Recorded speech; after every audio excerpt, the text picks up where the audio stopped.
Apology. Apology. People were trying to get this thing taken care of. Man, I had this thing started, but they don't want me to put in it, and I'm gonna give up. I wanted to play this, but they won't let me play.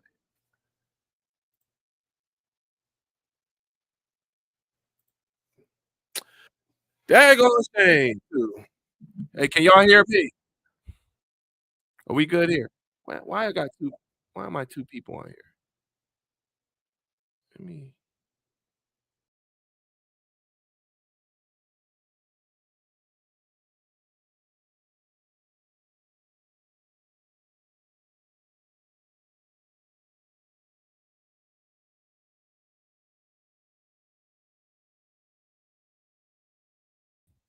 thumbs up or thumbs down? Y'all can hear me? Alright, y'all can hear me. Just let's just bring the people in because oh wait, man, let me just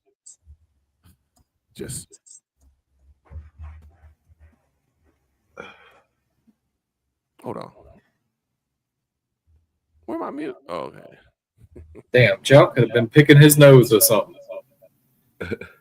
Bring them out, bring them out, bring them out, bring them out. There we go. It's hard to yell when the barrel's in your mouth. Come on. Bring them out, bring them out. Hey. There's one person. Hey. Bring them out, bring them out. Hey. Bring them out, bring them out, bring them out, bring them out. It's hard to yell when the barrel's in your mouth. Come on. Make some motherfucking noise. What up? What up? Man, what it do? I worked so hard What's up? for my intro, and the intro is too big to put in StreamYard, so I would have Black to people share. problems. Strictly Yeah. black people problems. What's going on, Josh? You look like you ready to kill. You got the Michael Jackson bad You know, jacket on. And I'm ready for war, bro. who's bad? Damn. Do I need to go pull my motorcycle jacket out? If you want, yes. Put the 1% jacket on, man. That's crazy. There's the other one. That is crazy. There go Rod. Oh man. What's up with y'all fellas? Freak McNasty. I wanted to play my intro, man. I'm upset. I worked hard on this intro. That's why it took so long. That's why I was late getting on here. Can you just upload it like the game? What do you mean? Or like you're playing a video? Yeah, like I'm sharing. Yeah. You think a video file work? Maybe.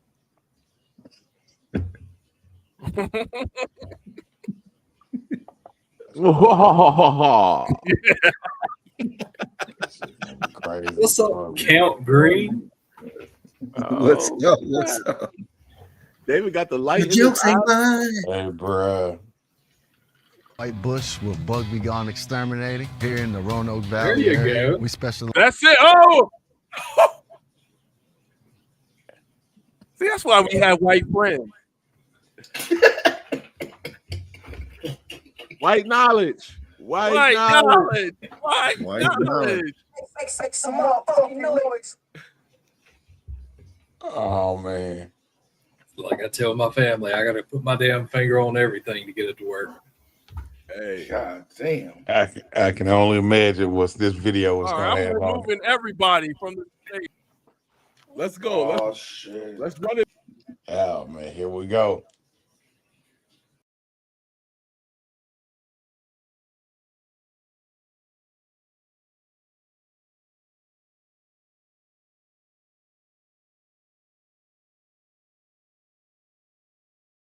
In general pests, termite control, wood destroying insects. We do WDI inspections, mice, and rats as well.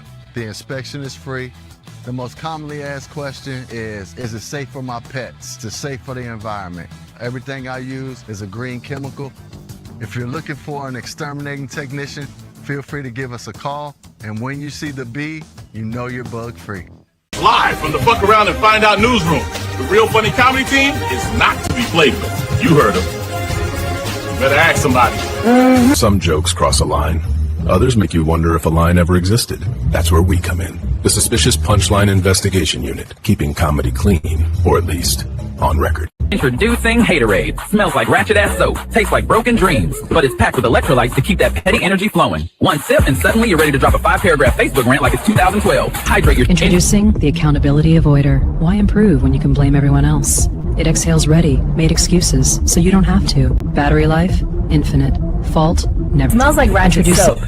Tastes like broken dreams. Packed with electrolytes and just enough salt to keep the tears flowing. So you can keep crying. Haterade for y'all sensitive bitches. You right, let's go tell him. Come on.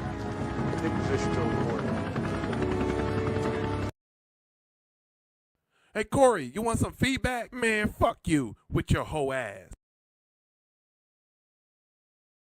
You may be a competent comedian, but you haven't done HBO, and I'm the Prince of Raunchy. Get this clown away from me. Take a hike. Why were you hiding? Man, what you talking about? I wasn't hiding. You were hiding. Man, I bent down to tie my shoe, and I looked up, you was gone. I'm here to show the world. I'm here to show the world. Come on, bring it on.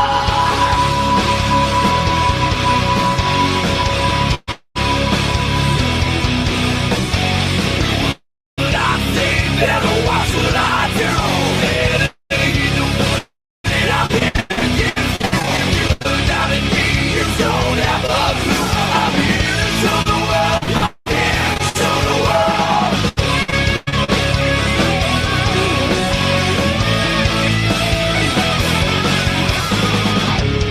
Things are exactly what they seem.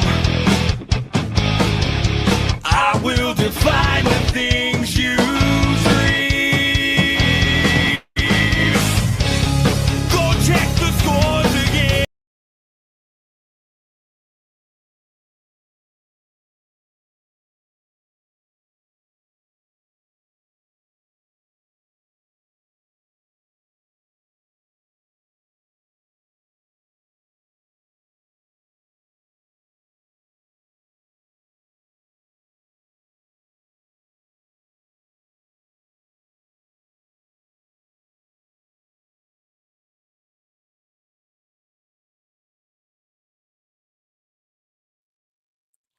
Hold on. I messed up. I have two of the StreamYard things on. So I was hearing two voices.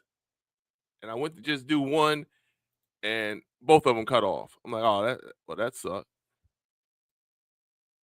Now I can't find it. Oh my goodness, what'd I do with it? It was the PoDCasH and final. Oh my goodness, man. And I think I messed up because I didn't put Chout's thing in there. I think I messed up. I'm Dwight Bush with Bug Be Gone Exterminating here in the Roanoke Valley area. We specialize in general pests, termite control, wood destroying insects. We do WDI inspections, mice, and rats as well. The inspection is free. The most commonly asked question is it safe for my pets? Is it safe for the environment? Everything I use is a green chemical. If you're looking for an exterminating technician, feel free to give us a call. And when you see the bee, you know you're bug free. Live from the Fuck Around and Find Out newsroom, the Real Funny Comedy Team is not to be played with. You heard them. You better ask somebody. Some jokes cross a line. Others make you wonder if a line ever existed. That's where we come in. The Suspicious Punchline Investigation Unit, keeping comedy clean, or at least on record. Introducing Haterade. Smells like ratchet ass soap. Tastes like broken dreams. But it's packed with electrolytes to keep that petty energy flowing. One sip and suddenly you're ready to drop a 5-paragraph Facebook rant like it's 2012. Hydrate your... Introducing the Accountability Avoider. Why improve when you can blame everyone else? It exhales ready, made excuses, so you don't have to. Battery life, infinite. Fault, never. Smells like ratchet soap. Tastes like broken dreams. Packed with electrolytes and...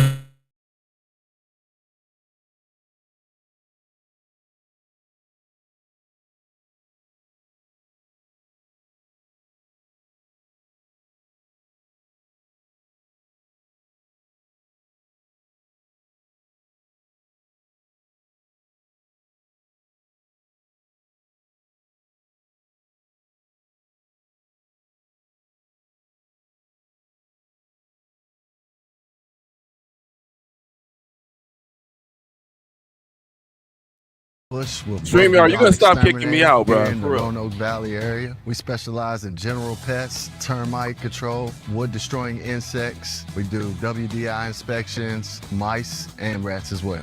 The inspection is free. The most commonly asked question is it safe for my pets? Is it safe for the environment? Everything I use is a green chemical. If you're looking for an exterminating technician, feel free to give us a call. And when you see the bee, you know you're bug-free. Live from the Fuck Around and Find Out newsroom, the Real Funny Comedy Team is not to be played with. You heard them. You better ask somebody. Some jokes cross a line. Others make you wonder if a line ever existed. That's where we come in. The Suspicious Punchline Investigation Unit, keeping comedy clean, or at least on record. Introducing Haterade. Smells like ratchet ass soap. Tastes like broken dreams. But it's packed with electrolytes to keep that petty energy flowing. One sip and suddenly you're ready to drop a 5-paragraph Facebook rant like it's 2012. Hydrate your... Introducing the Accountability Avoider. Why improve when you can blame everyone else? It exhales ready, made excuses, so you don't have to. Battery life, infinite. Fault, never. Smells like ratchet soap. Tastes like broken dreams. Packed with electrolytes and just enough salt to keep the tears flowing. So you can keep crying. Haterade for y'all sensitive bitches. You right, let's go tell him. Come on.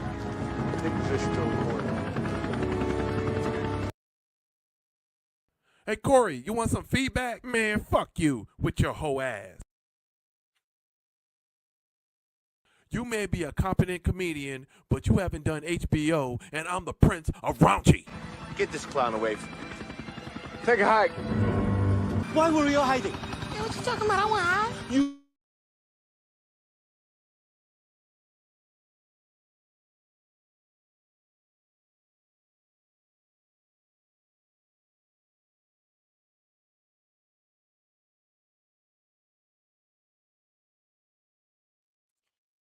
Yeah, they won't let me do it, man.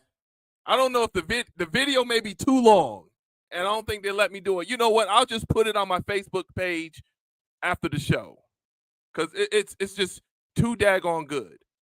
Now we're gonna go ahead and just get this thing started, because this is making it worse. What it's doing is making it worse.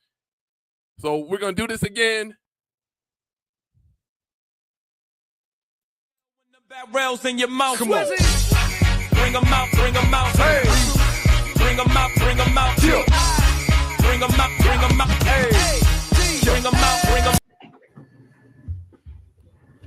We're going to just leave it like it is, man. Make some motherfucking noise. There we go. Make some noise. Everybody's in the building. Thank y'all for being so patient. If you haven't already, this is the most views right now that I've ever had on here. I know what y'all waiting for. You're gonna still have to wait for it, because we got some introductions to be doing right now. If you don't know, this is the PoDCasH. I'm your host and producer, LA. You know what? It needs to be like this. Hello, my name is LA Josh Preston. I am the producer and host of the PoDCasH. We do this every Tuesday and Thursday night, 8 p.m. Eastern time. Now, we're doing it kind of late tonight because I was doing some videos and I had some hype videos the show. Now, my intro was too long. I guess StreamYard, it's only 200 megabytes. I have a 9-minute video. I wasn't even going to do a rant tonight. I was just going to play the video and then we get started. But if that's not happening, we're just going to go ahead and do this daggone PoDCasH. Do it Tuesday and Thursday night. And yes, I am dressed like this because I don't know who's going to step in. I don't know who's going to be in the chat. But I'll tell you right now, chat can get it as well. Whoever's in the chat and they want to talk some shit, they can get it as well. Because I am tired of this BS. I'm tired of every time something goes wrong, it's LA's fault. LA has done it all. You know what? Enough of that. I'm bringing everybody in here. Let me get to that. No, everybody's already in here, right? I'm just got to switch it to whatever mode we're supposed to be on. There we go. We on what mode? We'll do this mode so everybody has the same equal opportunity of face time on my podcast right now. Everybody has it. Now before we go ahead and get started. Go ahead. We're gonna save tout for last. We're gonna go with the guests first. Go ahead, Rod. Because you're the one that you're the reason why this is going to be happening tonight. Hey, yo, this leather jacket. What up? AQ, what's up? This fucking leather jacket's throwing me off, nigga. This leather jacket's a lot. Hey, this is Rod and Sister, the producer, host of Rod and Sister podcast every Sunday. Today's been a good day, man. That's all I got. That's it. David Green, we're gonna go with you next. Because I told you, David Green, I'm not gonna be in the mood tonight. I ain't gonna be in the mood with your BS tonight, Dave. All right. Now I told you in the beginning. So if you just get removed off my show, I just can't deal with you, Dave. Like I said, I love you, man. You're a great person. You're a great comedian. You're a great producer. You're just an all-around great person, except when it comes to those transsexuals, transgenders, excuse me. Besides that, you're a great person all around. Okay? That's why please don't do anything. Please think before you talk, because I do not want to remove you tonight, Dave, okay? But let's go. David Green, let's go. Hey, what's up? This is David Funnyman Green. I reside in Cumberland, Maryland. Been doing comedy for a few years. Trying to bring comedy back to Cumberland. Saves gas and also, like I said, bringing, to my hometown and everything. You can catch me on the Morning Mac show. You can catch me on the podcast when I'm available, mainly on Thursdays. And you're feeling all right? Yeah, I'm feeling good. I got my I'm good. All right. Now I ain't gonna be saying a whole lot to you because I don't want to have a whole lot of opportunities for you to fuck up tonight. Okay, so that's why I probably won't talk to you a whole lot. Yo, won't talk to you a whole lot.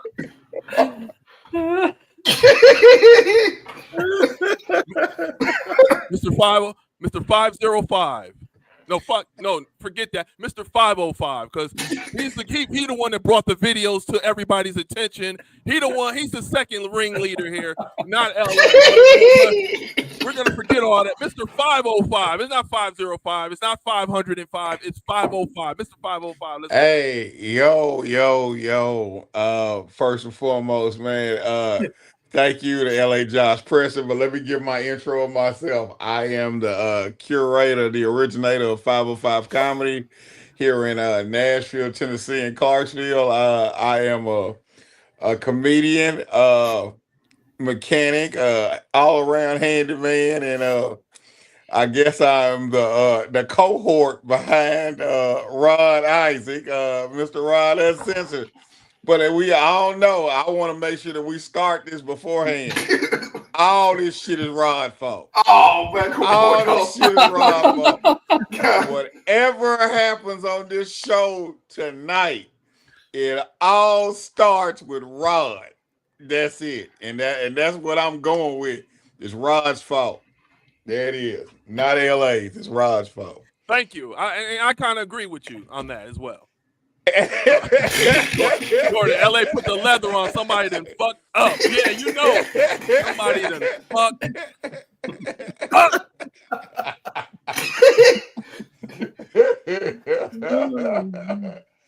Oh man, Mr. President is present tonight. That's right. And I don't have the stocking cap, so I'm not murdering anyone. This is my black demilitant type outfit that I used to wear. Because it was hilarious when Rods called me Malcolm X on Sunday. And I was like, that brought back so many memories. Hey, bro. Hey, I said that this morning, bro. This shit remind me of that scene in Malcolm X where he said, man, my rep on the line. His rep on the line. Right. Hey, bro. Now we moving on up to the top with the PoDCasHs and the SLACs. JC Allen.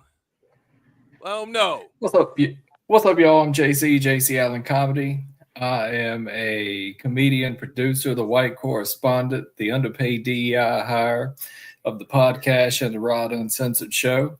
Thank you, sir. I am a husband, father, mechanic, carpenter, plumber, cook, chef, psychologist, taxi cab driver, you name it, I can do it. You haven't missed anything yet. We're just doing the intros, Molly. I was late because I wanted to play my intro, but StreamYard is acting funny because they don't want to see me do the whole intro. They just want to, you can get the little part. Leave David alone. No. Now, we're going to, last and definitely not least, someone who finally got some of the scrap note today. I didn't get any scrap note today. You notice that? Nobody said anything to me today.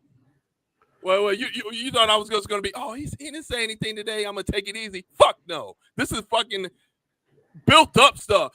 They said give me 3 to 5 business days. It's been 2 days.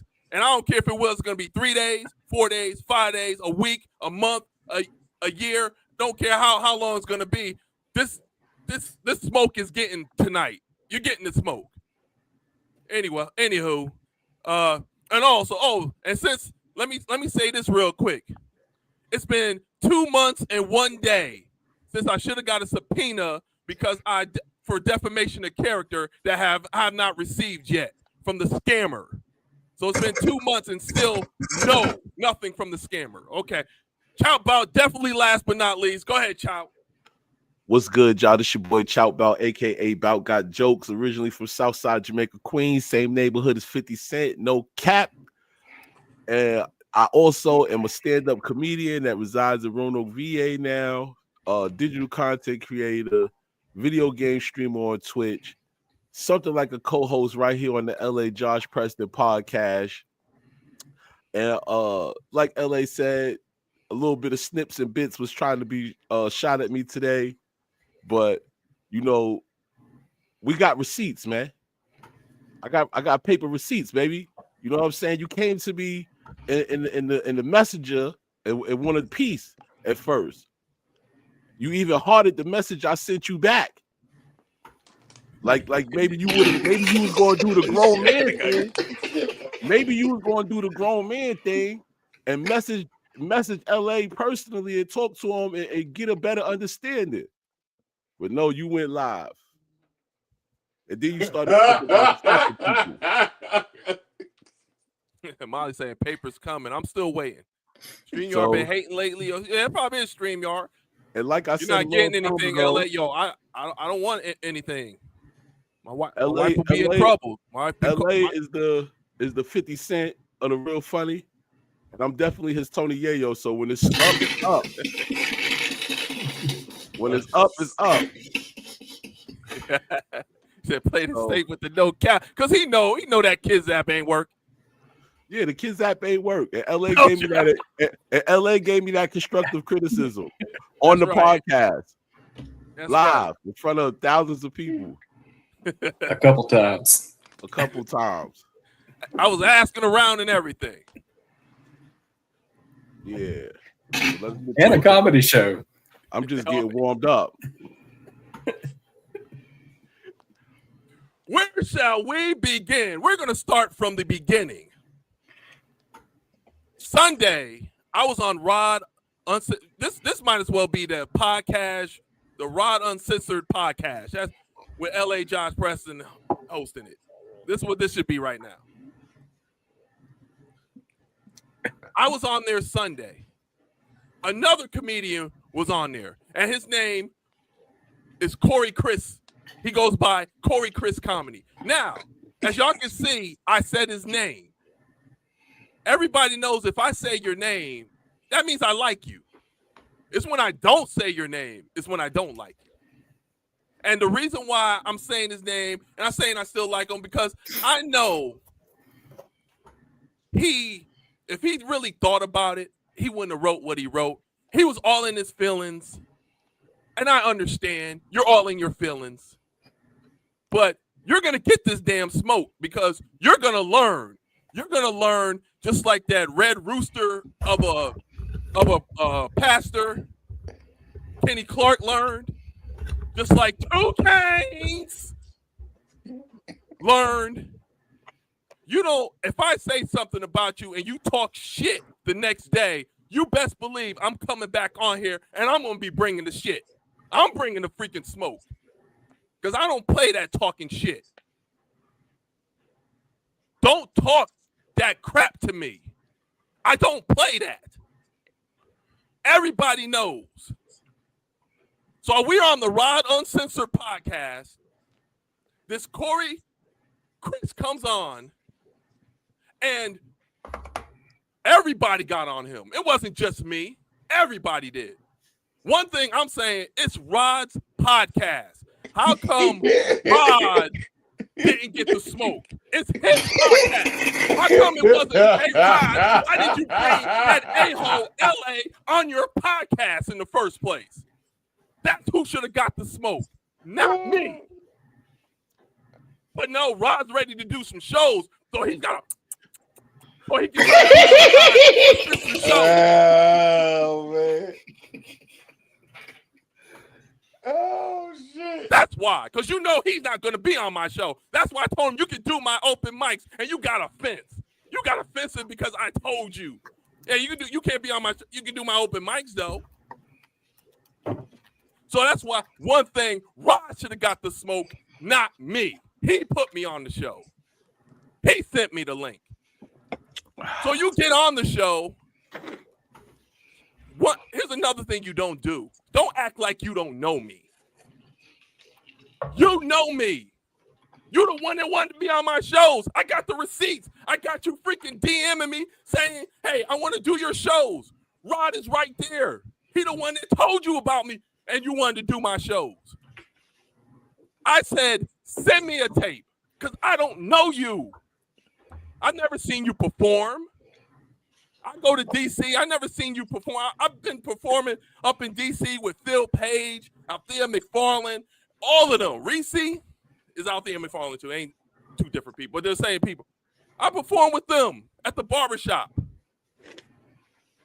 I never heard of you. I said, send a tape. You don't have a tape. That right there, number one mistake. When you're a comedian, you got to have your EPK ready. You want to go out there, you want to perform outside your neighborhood, you got to have your EPK. You got to have that electronic promo kit. You got to have that kit with your bio and your video and all the accolades that you've done, all your credits. You need that. You don't even have that. What you got? You don't even have a daggone bot. You don't even have a headshot. All your pictures is just you on stage with daggone dirty talk on your daggone shirt. You think people are gonna book you when they see freaking you with freaking dirty talk on the daggone shirt? They're like, man, this dude ain't professional. One thing. Mr. 505 has the tape. Sends it to me. I'm thinking to myself, this it right here. This right here. This is the tape you're sending. This is the tape. This is the video that you want 505 to send to me to make you get booked on my show.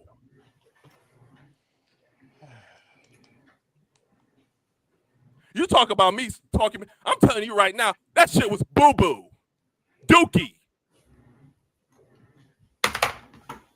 And I'm telling you right in your daggone face. I'm telling it right here on the podcast.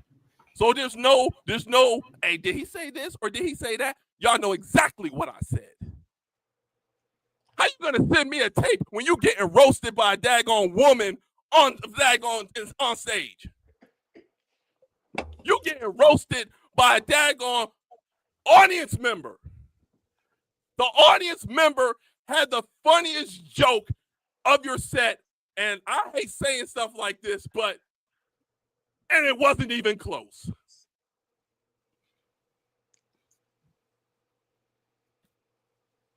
Wasn't even close. So that's the tape you sent. Now, I'm on Rod's podcast. I'm trying to explain to you why you need to, you got to be on the show. You got to improve. There's things you got to do. You got to improve. You took offense to that. Now, can you imagine him and I having a private conversation? Wanted a private conversation. I say, hey, man, you need to improve on your jokes. This ain't working. This not working. This not working. You think he would have been on, you think he would have got on stage? You know what? LA gave me some constructive criticism, and I'm going to take it into consideration. No, he would have been like, man, fuck LA. Who is he? Well, he ain't done any HBO specials. I'm thinking HBO specials? Who the fuck watches HBO? What, Game of Thrones is back on? HBO special?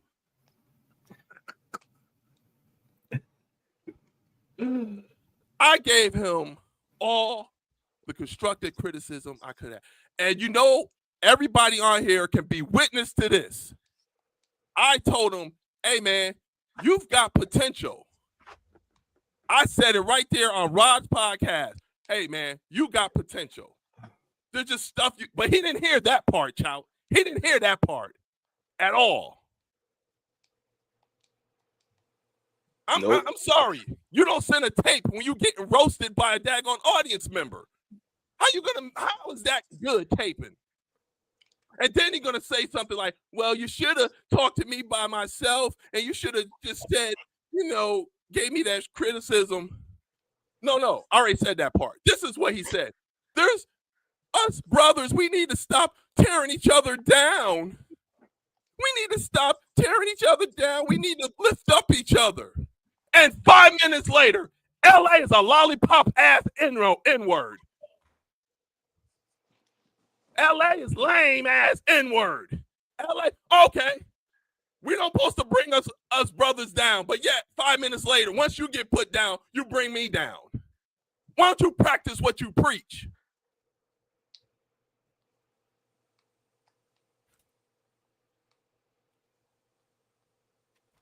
Jeez.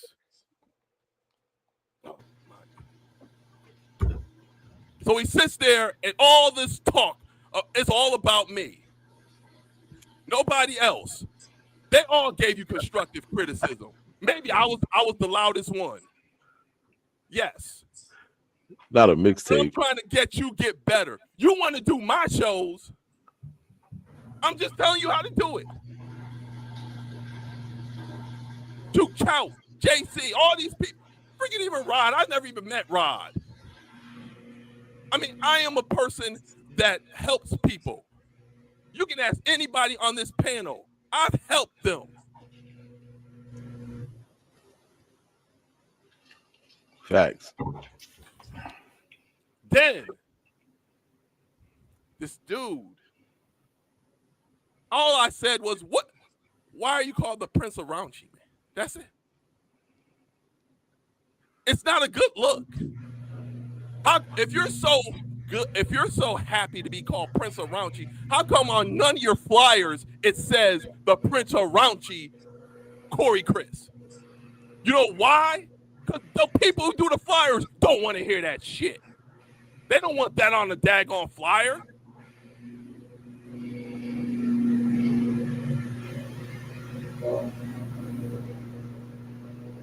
And what the hell is a lollipop ass? Sounds like you want to suck some ass. I can't. ass is sweet? What are you doing? You want to lick my ass? Trying to get that sweet meat.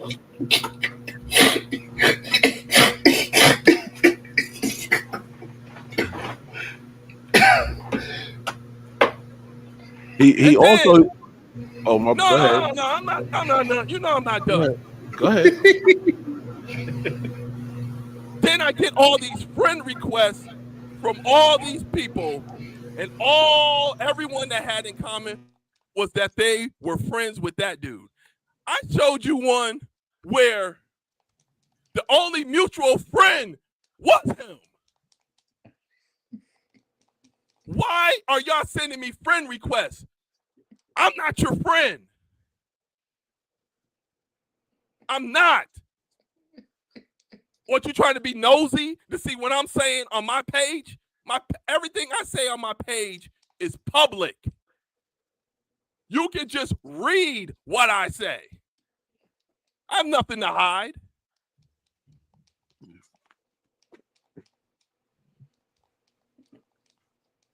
This dude, and you don't have to lie for no reason. I tell people all the time, there is one thing I hate. I hate people that lie for no reason. No reason. This dude said, I don't even know LA. I don't know where he was telling me all this stuff. I don't even know LA. Dude, you wanted to do my shows. How you not know me? I never heard of him. I don't know why he's going at me like that. 2, you know what?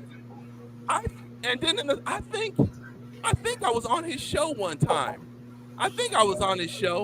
Oh, and shout out to Althea McFarlane. Why are you giving a shout out to Althea McFarlane? Oh, because she the one that put you on the show. So how the hell do you think you were on my show when you're giving a shout out to Althea McFarlane for putting you on my show? And I think I was on LA's PoDCasH. I was on LA's PoDCasH. And you were dookied in with your hot phone, with your little coin slot phone, going in and out. You see my PoDCasH right now? This is what I want. Everybody is sitting there in their room with their mics, ready to talk. Nobody's outside at the grocery store. Nobody's in a tunnel. That's what I want. And then you come on my show outside, the daggone sirens are going off. I was hoping the thing went off. And it did. I'm like, good. Don't bring that dude back in here.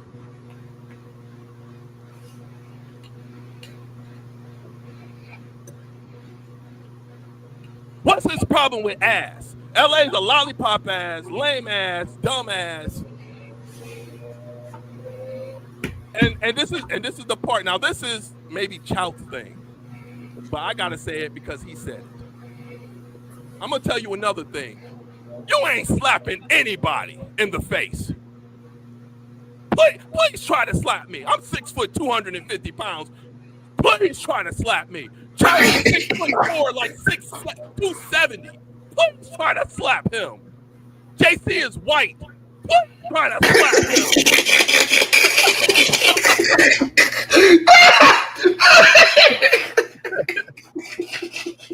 Shit, JC be the first one to pull the trigger. He's scared of the lawsuit.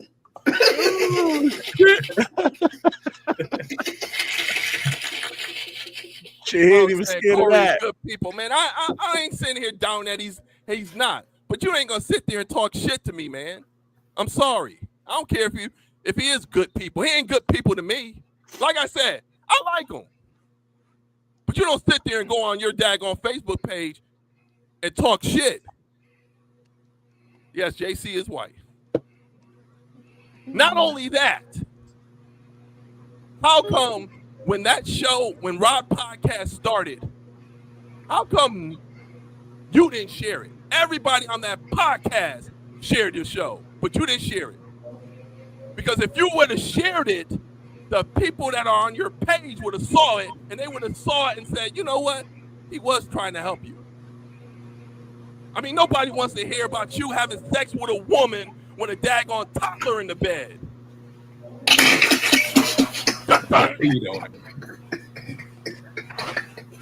The criminal justice system.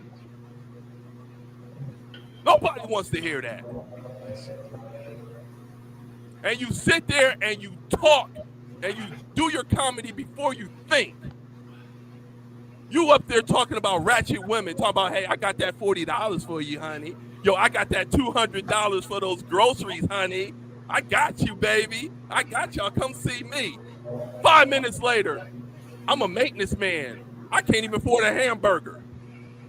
What? You said you had $200 for a hamburger. That's why that woman got on you. Man, you can't even afford a hamburger. I need groceries.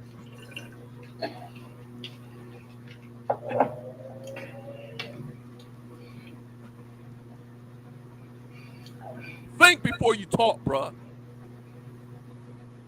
One thing people don't know to do, they do not to mess with me.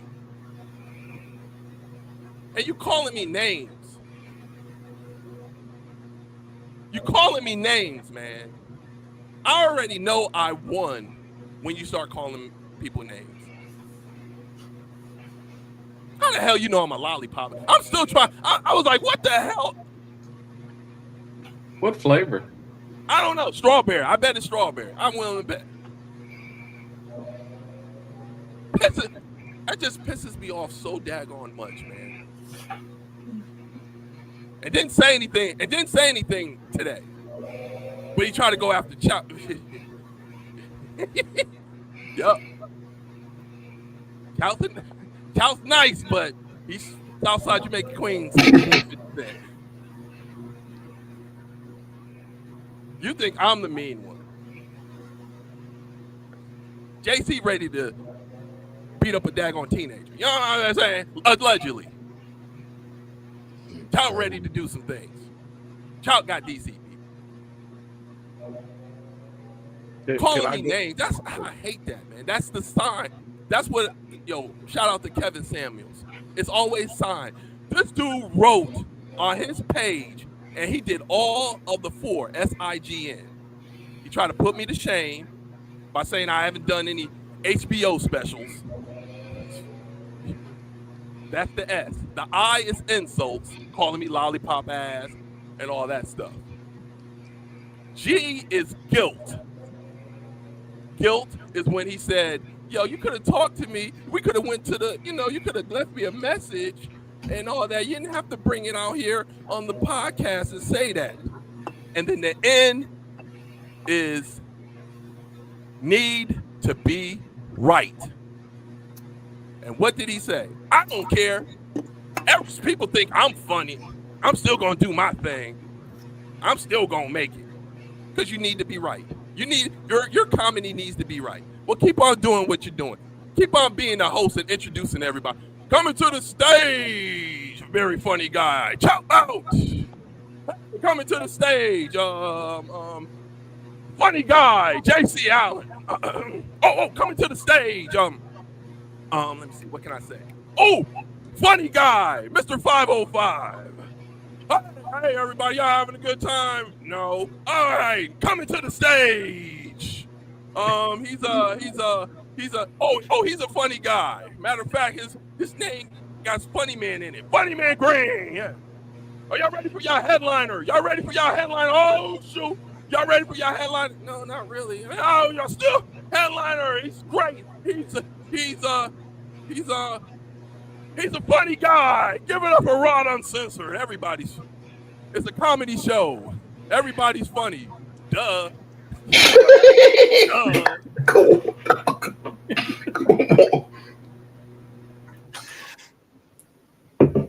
God damn.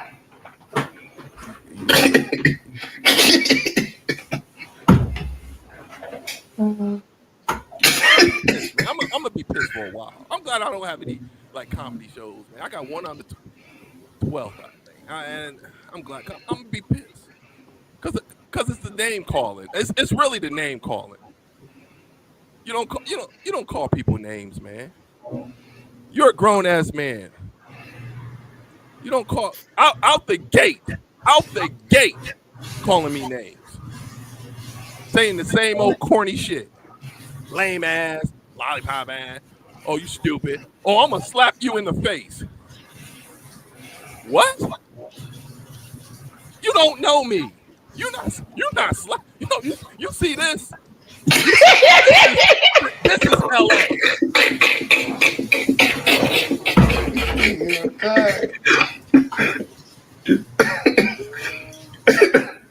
Don't let this ha-ha happy. Don't let this ha-ha. Don't let this joke fool you. He's so fucking crazy, boy. He said before I have to fuck around and slap some people. Go ahead, Chow. No, go ahead, Chow. That's your thing right there. Because Chow's like I said, 6'4", 270 pounds, Mr. 505. You seen Chow? You want to slap Chow? Hey, man. JC, you want to slap Chow? David Green, you want to slap Chow? I ain't slapping Chow. and I feel like this right here. If you slap Chow, you can't stop.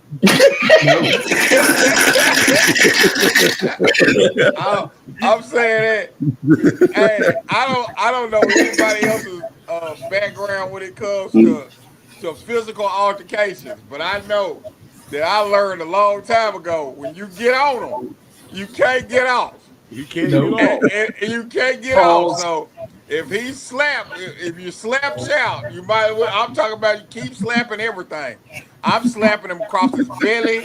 I'm slapping him across his knee. I'm slapping him across the back of his neck. Everything is getting slapped. Ain't no ever let him get a lick of air. Because if he get 3 inches of air, it's probably gonna go bad. So if you slap till you run out of breath.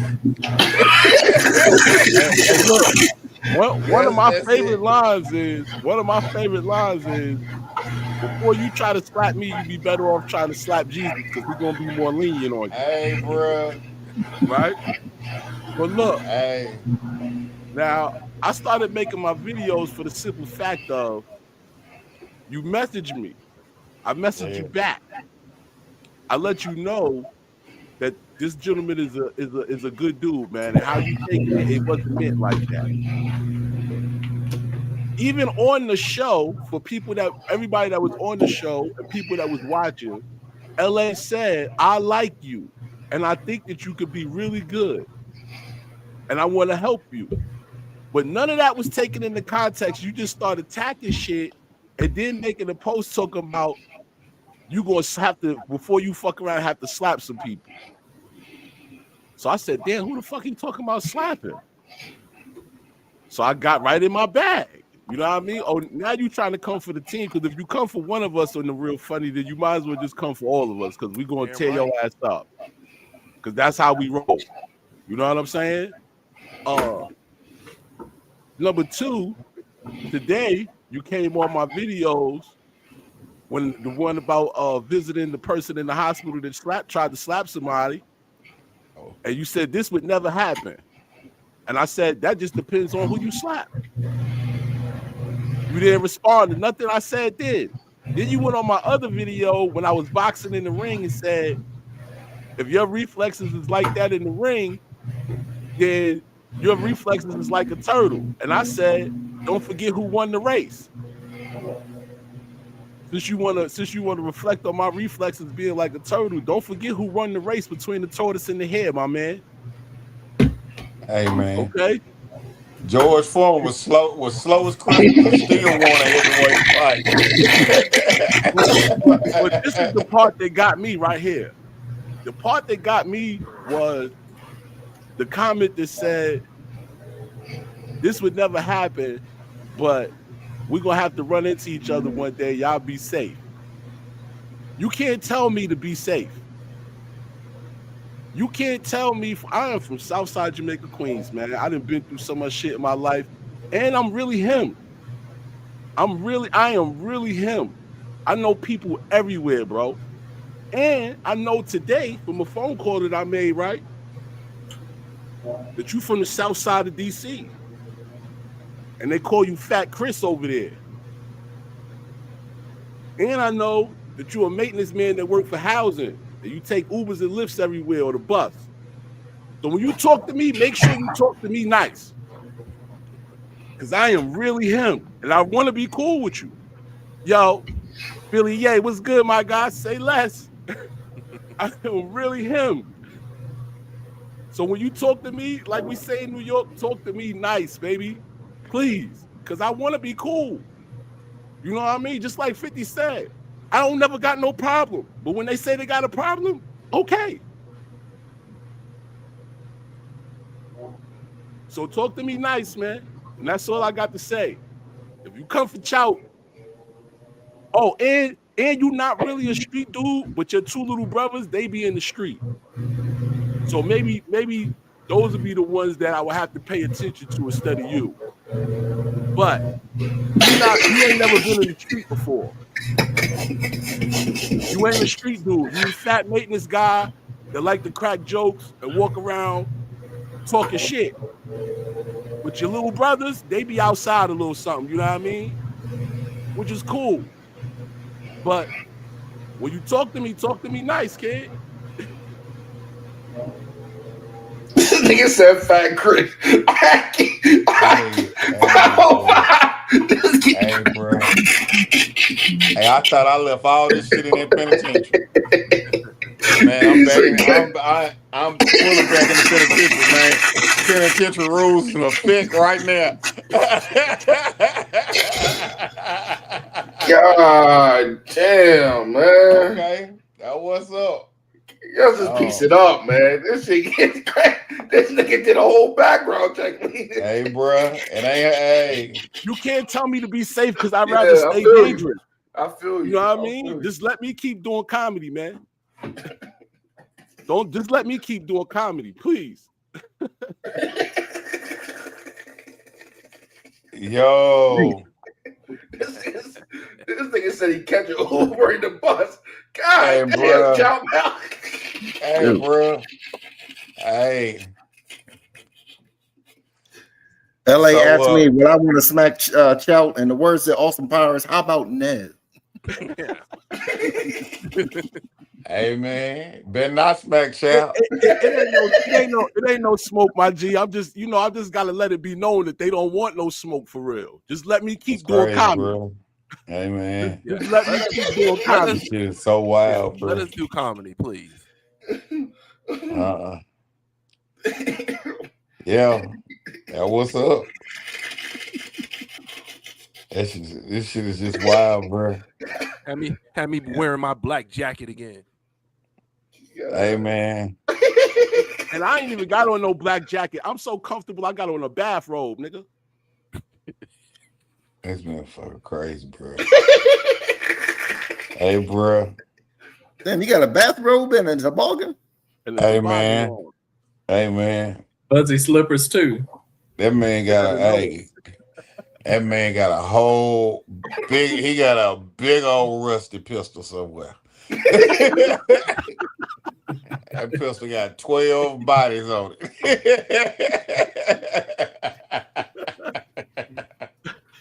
Oh man, that man finna hit somebody with that Nat Turner hatchet.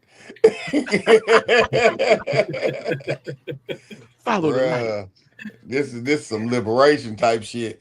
Hey, LA, have you got everything off your chest that you feel like you needed to get off your chest? As of right now, I'm all right. I'm all right. I really am. Yeah, he said, nah, 14. Okay. So, you know, I did jump in there and I'm gonna say I didn't see all the other comments. I didn't read all the comments, so I was unaware about the reflexes comment.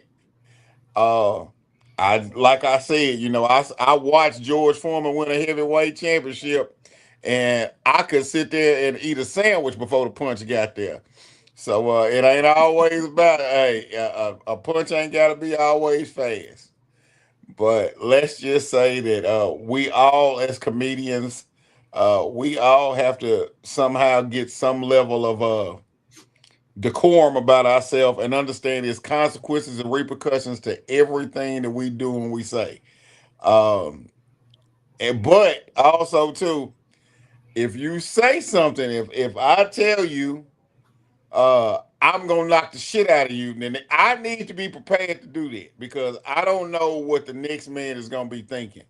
Just like and that comes because I have been out there in them streets a little bit now, just a taint. So I understand if a man tell me he gonna slap the dog shit out of me. Number one, you can't tell me that you gonna slap the dog shit out of me. Cause I'm coming, I gotta come get my ass whooping. I gotta come get that. I can't duck no fade. I don't know how to duck no fade. I am glad to know that we are all therapeutically getting past this. This is what the podcast is for tonight, and I will say I am doubling down on this right now. All this shit is Rod's fault. Every bit of it. It is all Rod's fault. But hold on, Foul. Let me tell you this. When I told you I was not sure for him to come to Tennessee, you said, I'm going to give him a chance. That's on you. Ho. You hear what you said? When you said. Now, when my brother Rod hold on for a minute. Yo, man, I got the most eyes I have ever seen in my entire life on my page right now listening. I got 6 likes. Yo, man, y'all hit that daggone like button. I don't care if you don't like what I'm saying. Hit the daggone angry button. Hit the angry button because we angry. This motherfucker is crazy. 6 freaking likes. Hey, Quinn, hit that subscribe button. That's my man. Hit the subscribe on YouTube and Twitch. Yeah. That shit is crazy. All y'all in here just being nosy. Want to see, what they gonna say? Oh, what they gonna say? Then you're gonna go back and tell people and gonna say it all wrong. Hey, bro. Make sure y'all record this and then just have whoever you want to talk to play the tape so that they get everything correctly. LA said he said something about he like licking lollipops out of his ass. Like what? Huh? What? Yeah, LA said he like licking lollipops out of his ass. I've heard it. I don't know what. Oh my God. Oh my God! But I told that's the DC girl right there. Jen, what's up, we believe that. We can just send that. That'd be enough. Yep, just send freaking AQ. Oh man! But we're not saying anybody. Cause we're not about that. We're not about. When I choose when I say I wake up and I choose see, no, they didn't say Kendrick Lamar. They didn't say LA is acting like Kendrick Lamar. They saying Kendrick Lamar is acting like LA. That's what they said. I wake up and I will choose violence. I don't choose violence as in physically harm somebody, but I will choose violence as of right now. Like I said, I want the smoke. I don't want. I'm not that dude that's like, can we all just get along? No. I don't care to get along with people. I want to get along, sure. But yo, if you ain't doing right, you talking shit, and you like, I don't like you. I just don't like you. There's people here I don't like. But the thing about it is, he asked me to ask you to get on your show. So the whole thing you saying he don't know you is crazy. Right. He asked me to ask you, can he get on your show? So he must have known me. He must have known me before he even asked you. Yeah. Because how would he not know me if he not know to ask you? He ain't just pull somebody's name out. Oh, I dreamed about some guy named LA. I wonder if he's true. Hey, Rod, you think you give me a LA to give me a spot? Whoa, you know LA? I just dreamed somebody said LA. I don't know. So you had to know me. Maybe that's where you got that lollipop ass. LA, lollipop ass. There we go. That is my new name right there. It was hilarious when he said, yo, he told me to get rid of Prince of Pounchy. What if I told him to get rid of LA? I'm like, man, LA is my name. Prince of Pounchy isn't your name. That's like me telling you to get rid of Corey. My name is LA. That's the beginning of my first name. They couldn't pronounce my first name, so they called me LA. LA is my name. Jeez. We didn't save no plates, AQ. Damn. No, that's gone. Distant memory. But like you said, everybody gave him criticism that night. Everybody from the chat. Oh my OC. Where's OC? I gave him the link. He didn't want to come on. He's like, y'all just be in the chat. So and I asked in the chat. Like it was not necessary to go that far. Me and 505 talked about it countless days, and like, yo, he was trying to help the cat, and to blow that shit out that far wasn't necessary. You know what I mean? It's not that deep. OC said he should have gave half the money back to Mr. 505. He said straight up, hey man, that show was garbage. And I know he read the chat, because you read the chat when you're on here. Said nothing. But wanted to come after me. And I don't know why. Because I know why. Because LA does shows. LA is doing this thing. And I'm sort of, you know what? I'm sort of like a leader. I consider myself a leader. So go after the leader. But no, you don't want to go after the leader, because the leader is the leader for a reason. You need to start, like Molly said, he's only been doing it 2 or 3 years. Well, you need to go down there to the 2 or 3 year comedians and mess with them. That's who you need to mess with. You don't mess with me. Like I came back to comedy. I've been doing this for a little over 4 years. But like I told you, I started in '93, did it all the way to 2000. I met all these comedians that are famous. I've opened for them. I decided not to do comedy because I wanted a family and raise kids. And I couldn't do it on the road. You can't be no damn husband. You can't be a husband and a father on the road. Where's daddy? Where's my husband? I need him. I need protection. Who's going to protect me? So I stopped doing it, and I got into wrestling. And you don't want to mess with a wrestler, because wrestling, we take care of each other. But if you're outside that wrestling, we got moves that can physically hurt you, bruh. I can take your freaking knee out. I can do this to your freaking nose, and I can break your nose bone and put it in your daggone brain, bruh.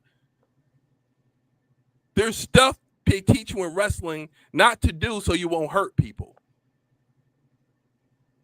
Like, stop messing with us, man. Stop messing with me. Please, for God's sake, please don't mess with Chow. Oh my goodness. This nigga say you catch an Uber and catch the bus is crazy. Hey, 505, we ain't gonna let that shit slide, man. Shouldn't mess with me. You're right, yeah. You know to see, I'm trying my best currently. Hold up, it's 505 fault because he didn't tell him he couldn't come back to Tennessee. It's 505 fault, man. So hold on. Yeah, I did say that, right? I wanted to get it down. Go ahead. Let's make sure that we can't take everything in context. I did tell him he could come back to Tennessee. I can get your book. I'll take you to the hood. So it's your and fault. that's exactly where he can go. I know for a fact he cannot be in a room, that room especially. Number one, let's just be clear. There's no ugly women in that room. There's no ratchet women in that room. There's none of these things. Nobody rode the bus there. I'm gonna even push it. I don't think most of them people would be comfortable. I'm not gonna say they don't have roaches, but I'm gonna say that they probably clean enough that if they see a roach, they're gonna try to do something immediately about it. So therefore, I'm speaking up for the room because that is a more of a classy atmosphere. Those are people that are there for real comedy. They're not there to give stereotypical knock-knock jokes. And that's what I'll say. However, there is a place that I can take people that appreciate that. So, there's I'm gonna use one of them, Elijah the Barber. There's a place of like if you're doing stadiums, you're doing theaters, you're doing comedy clubs, or you're doing like private events, and then you got cafes. Ain't nothing wrong with a cafe, or there's high-end prostitutes, and then you got an alley slut. There's nothing wrong with either one if you fuck an alley slut. So I could probably put him in a room full of alley sluts, and this is he's gonna be not the Prince of Raunch. He would probably be the King of Raunch. But in a room full of hot. So you're ranking them up. So you're ranking them up now, 505. No. I'm trying to bring this in a light of, like I said, when anybody watches, because I truly believe that people need to go back and watch the Rod Uncensored podcast on Sunday to get the full context of what happened. Number one, you have to watch that to get the understanding of why LA and Chout are where they're at in this conversation. And if you don't have the context, the average person that doesn't know the whole story will think that LA is crazy right now. If the people have not watched it, they think that Chout is like a cyber bully right now. If they don't have the context of it, they are going to literally, and at the end of the day, y'all got a white man to take all the charges for you. I want y'all to know that. I know that. He's definitely legal to conceal carry. Y'all got y'all here, and that's what I say. I take me when I go on the road. Hey, I always got one that's like, I keep one hitter on me and a manager. Hey, but I got that one hitter, and he ready to do whatever's got to be done. And y'all know who mine is. His name is Ghost. So, but in reality, that's right, Weezy. You got to put it in context. Can he come back to Nashville? Yes. Could he do that room anymore? No. No. That's a no. Would I literally go out on a budget again? No.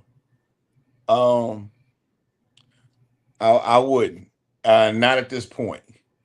And this again, I'm sorry, Mr. 505, but this again was said on the Rod Uncensored podcast. This was said. I would not put you in that same room again. I would not. I wouldn't. Tell you, but nothing was said about that when the live was made. No, not only that, Chow. Mr. 505 said he'll be in DC in January. I did. This dude came back and said, "Oh, that'd be great. All love." I seen that too. All love for Mr. 505. The guy that started it, well, second start. It was cool. It's cool because he's a booker. He might book me back for Nashville. Bro, you a booker. What do you mean? But you are a booker. He doing open mics for me. And look, I'm still saying he can still do open mics. Like I said, I don't have a problem with him. The problem is his mouth. That's a hell of a Uber ride. Man, come on, dog. Come on, man. Come on. Hey, come on, chill. Chill. Hey, bruh. That crap. God damn. Hey, man, I want y'all to know something. David Green can get him there. Hey, I ain't beefing with Real Funny for shit. I ain't beefing with that Real Funny team for nothing. Man, if these folks right here, I'm going to tell you what. I said this earlier. I understand why y'all are thick as thieves, because I feel like if somebody was to come for me and come at me, I know for a fact, and I had to say this earlier. I know that Broadway Bobby gonna ride for 0505. I know that. I know that old light skinned suntan Superman Malcolm Franklin gonna ride for 505. Yes, sir. But I'm gonna tell you what, my little hitter in the cut, my little gal Gwen, hey, she is gonna come and she is gonna show up and show out, because there are people that will rival. So I commend y'all, brother, because you said it earlier. If you come for one, you come for everybody. Yep. And that's real brotherhood and that's real sisterhood. You come for one, you come for all. That's it. And y'all jumping for real. I know it. Hey, y'all gotta say it off the muscle. Ain't no jumping. Ain't no jumping. And There's gonna be no need for jumping. And man. I asked them, can y'all piece it up? Because this shit is really not that deep. And it was the same energy. I don't understand that shit. That critique was not that major. You didn't say nothing about the nigga's mom. You try to help him out, and I don't understand why this shit got to get this deep, man. I didn't want to see the I didn't want to see the nigga with no shirt off. That's why I didn't want to see on my timeline. He even said, "I like you. I think you have potential," but all of that was looked past, and it was straight to trying to make somebody make it look like people was just belittling him, and that wasn't the case. You were getting criticism, and that's how you could tell he's never received anybody telling him anything about his comedy. Besides, oh yeah, you funny. Well, while he was getting it, I mean, he's sitting there giving him the side eye, rolling his eyes and shit. I mean, that was telling me right there he wasn't receptive to any of it, and it was going to be this shit afterwards. And for him to go at this anybody on LA, I did tell the nigga, he was like, man, when y'all said I'm producing the show, I said I give you guest pass, and you think I got some smoke from that, because I said I give him a guest pass, and he lives in DC, I'm in Delaware. So, but at the end of the day, like, people trying to help you, and me and 5 we rap 4 hours. I'm not gonna call LA unless I remember what the fuck I gotta call him for. But yeah, thank you. Appreciate that. but at the end of the day, like, this shit shouldn't got this far, because at the end of the day, we all don't know everything. We all don't know everything about this game. This is a fucking broken up map called comedy, and we all trying to put this shit together. And to go off like that is not necessary with all that lollipop shit, and that shit was not necessary. I don't got no fucking HBO special. Nobody on this panel got an HBO special. I don't know when the last HBO special I watched was fucking Robin Ayers in the 90s. Oh, yeah. The last, because I Googled it. I had to Google this. The last black man to do a HBO special was Gerard Carmichael. And the name Curtis. No, Gerard Carmichael, and he done that. And if y'all remember, this is the show that he did, and the cover is him in his tighty whities, and it said, I don't want to get in trouble with the letter people, but it's Don't Be G. That was the name of the special, but this man was in his tighty whities, and I just want y'all to know that a grown man in tighty whities is already a flag for me. Yep. But that was the last black man to do an HBO special. There you go. Y'all can fact check me if you want to. Like I said, mess with that, JC. It wasn't that serious until he's made that comment talking about be safe and all of this shit. You can't tell me to be safe, bro. You can't tell me, because then it makes me feel like, are you dangerous? Is that a reason why I need to be safe? It's a threat. It's a threat. I mean, if I was, I had to, and I had to do what I had to do. You know, I had to do my homework, because, like I said, man, I'm from Southside Jamaica, Queens, man. Same neighborhood as 50 Cent, no cap. I don't play no games, bro. I'm really him. I've been outside all my life. I've been doing comedy for 1.5 years. And I cook because of the help of L.A. Josh Preston, David Green, Teron Rogers, Jordan B, all the people that I've been around that give me constructive criticism, whether they give it to me in person, on a podcast, wherever they give it to me at, I receive it. And if I could use it, I use it. And if I feel like I could use it another way, I do. But I don't never get all of my feelings and then message a motherfucker and be like, damn, yo, your man really came at me kind of funny and da-da-da. And then the motherfucker tell you like, yo, no, I wasn't even like that. Then you go live the next day talking cash shit, talking about L.A. Josh, PRP. I don't even know his name. Nigga, you know his name. You contacted different people to try to get on the shows. But when he told you could only do the open mics, that's when you got in your feelings. And then when he got on your ass in them comments, you was like, oh, let me come for Chout today. Wrong choice. That was the wrong choice to come for Chout. Chout got AI. Chout got AI. And listen, let me tell you something. In 2 lions. And plenty of time. I be having so much time. I be making videos consistently. I took a break. I still got shit in the vault right now. You know what I mean? I came up with the conclusion that we're gonna need an apology by 6 a.m. or the shit don't stop. God damn. God damn. We're gonna need an apology by 6 a.m. or the shit don't stop.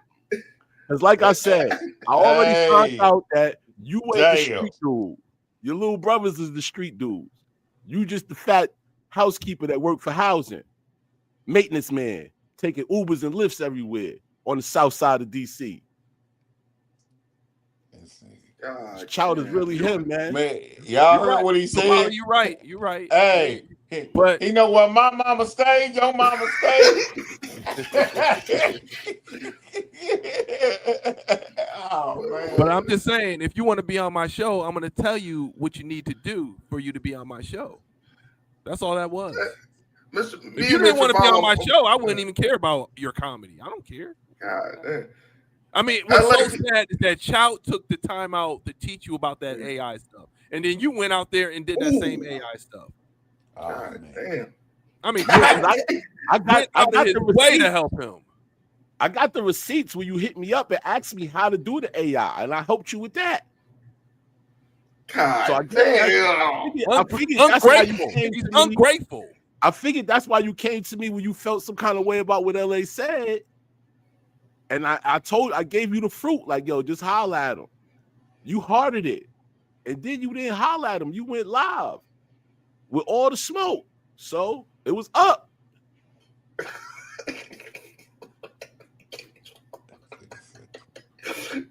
Hey, man, LA, can both y'all just do 10 minutes apiece and y'all just battle it out comedy style? When you do a happy joke, how about that? Do a happy joke.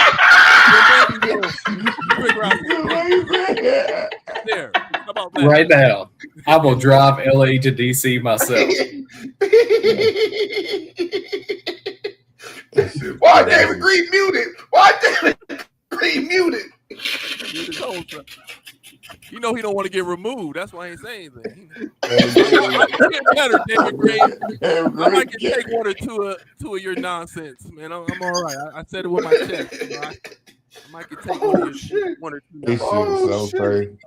This nigga said this thing catch the Uber everywhere. God damn! Hey, y'all about we good? Hey, nah, Weezy, because he told me to be safe, man. This nigga we in the half round. Nigga told me to be safe. I don't like to be safe. I like to stay dangerous. So then that way I ain't got to be safe. Hey, JC, this nigga did an Ancestry.com. We ain't gonna put that this shit. Look, man. And look, let me show you how crazy it is, though, right? The people in the comments that live in DC, look at Molly. Molly said somebody did their homework. That's people that live out there that know the man, bro. Come on, bro. This nigga had the nigga's nickname, man. It's crazy. They called him Bubba and everything. That's you the Uber, Molly. You for the ride. Southside Jamaica, Queens, Tate Boogie, you already know, man. 50 not the only one that's petty. Another thing this dude said. There's another thing when I say, yo, I do travel. I come to DC and stuff like that. And I say, just keep the same energy. Just keep the same energy. And that dude said, yeah, hoe ass, I'm gonna be on 10. Like, why you gotta be on 10? What the fuck? What that even mean? You're gonna be all hyped up? Don't be on 10, be on 3. You know, be gonna be on bus 10 downtown. What I mean by, keep the same energy is that, yo, you talking shit. Don't come to me and try to shake my hand like other people be trying to do. They see me and be like, no, keep that same energy like you do on the internet. Unless we get an apology by 6 a.m. All right, apology by 6 a.m. Hey, man, that is just crazy. That man didn't put a timestamp on it. I am definitely back in the joint. This is it. Hey, I am back in the joint. I have not heard none of this since I was in the joint. Penitentiary rules are in effect right now. Man, hey, it's somebody gonna get $150 tomorrow. This is crazy. Hey, man, somebody showing up at people's house. No, hey, it's gonna be a wicked Uber driver coming tomorrow. They gonna know child gonna be driving the Uber. Oh man, this crazy, bro. Hey, listen, man. I got shit in the vault right now, bro. I still need to play my video. I'm playing my video after the show's finished. I know JC got some shit in the vault. That nigga say he tapped him and said, man, you shouldn't bother nobody in a baby gear, man. Hey, child, God damn, man. I woke up, before I woke up, I saw all them videos. I said, oh, fuck. It's BT Uncut or something. What the fuck going on with all these videos? BT Uncut. EBT Uncut. That's crazy. Crazy, bro. It's just. And who are these damn people sending me friend requests? That pisses me off too. Don't send me a friend request. It has the word friend in it. Don't send me a friend request knowing damn well you don't want to be my friend. It's because you want to be nosy. Or they can't comment on my page, right? If they're not my friend. Is that probably why they want to be my friend? If that's the case, why don't you share what I said and then comment on your own damn page?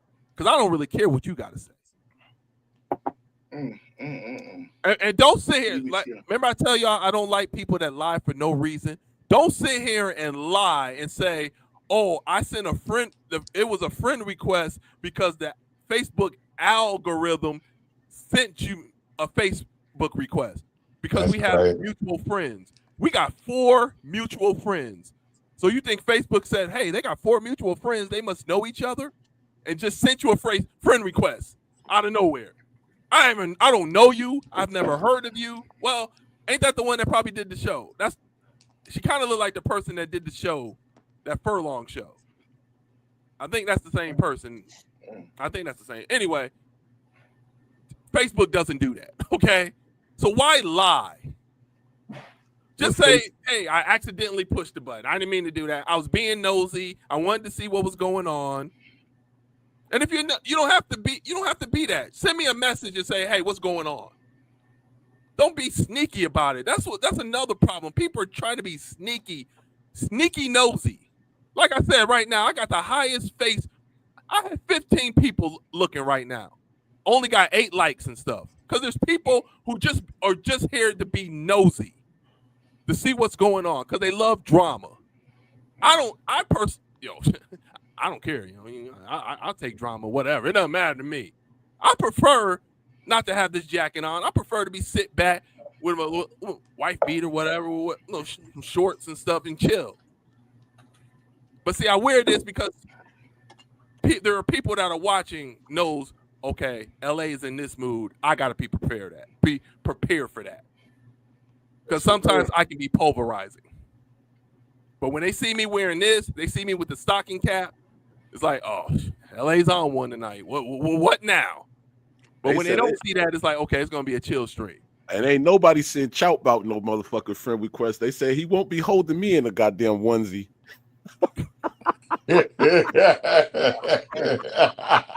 God damn. That's what I'm saying. It was all me. And then when he finally said something to Chout, I was like, finally somebody else is getting it. Where's Rod getting it? When is Rod gonna get it? Never. When Mr. 05 gonna get it? Never. Hey, man. They want to be on their show. You won't be on David Green's shows too. Yeah, well, you know David Green. David Green, the homie. David Green gonna put him on the show out of spite. He's like, LA won't like this. Watch me. I'm gonna do it. He gonna try and get us on a show together. David Green. I think it's something that they don't know about though. About Got Jokes production. I think we're gonna have one in DC after January. Oh shit! Damn. Let's go. Here we go. He said, "Here we go." I linked up with somebody that owned 3 venues out there.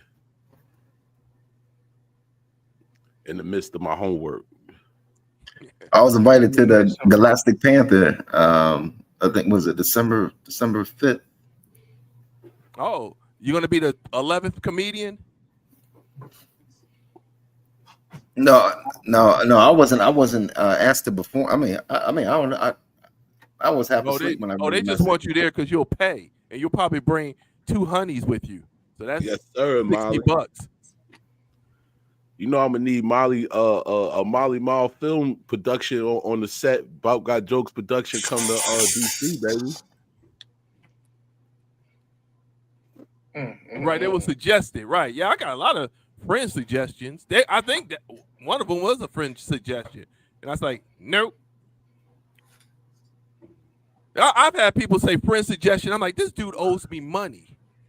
I was like, yo, this dude owe me money. Ooh, old picture. About Got Jokes production live in DC, spinning the block comedy show. Whoo, god damn, boy.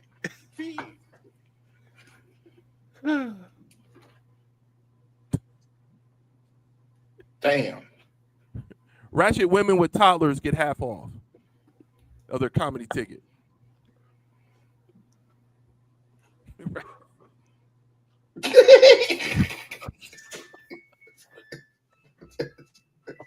Rod is enjoying this. This is what gets Rod's rocks off. He's like, oh yeah, I love this. That's why Rod's not disappearing. Remember that one time he just disappeared. Remember when that dude was talking crap in the page when we were doing the podcast?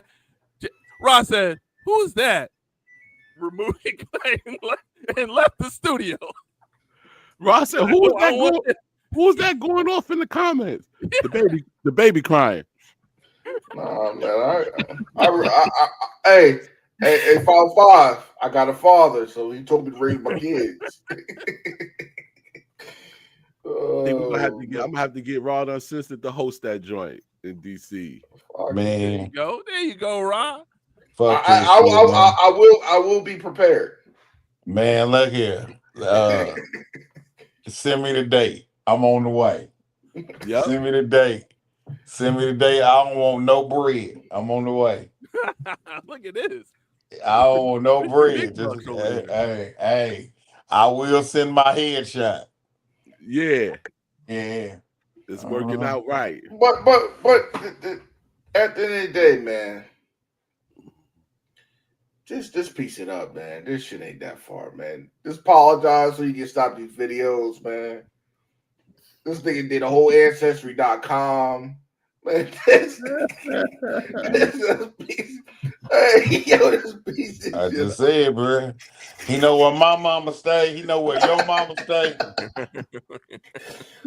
You the only one around here playing.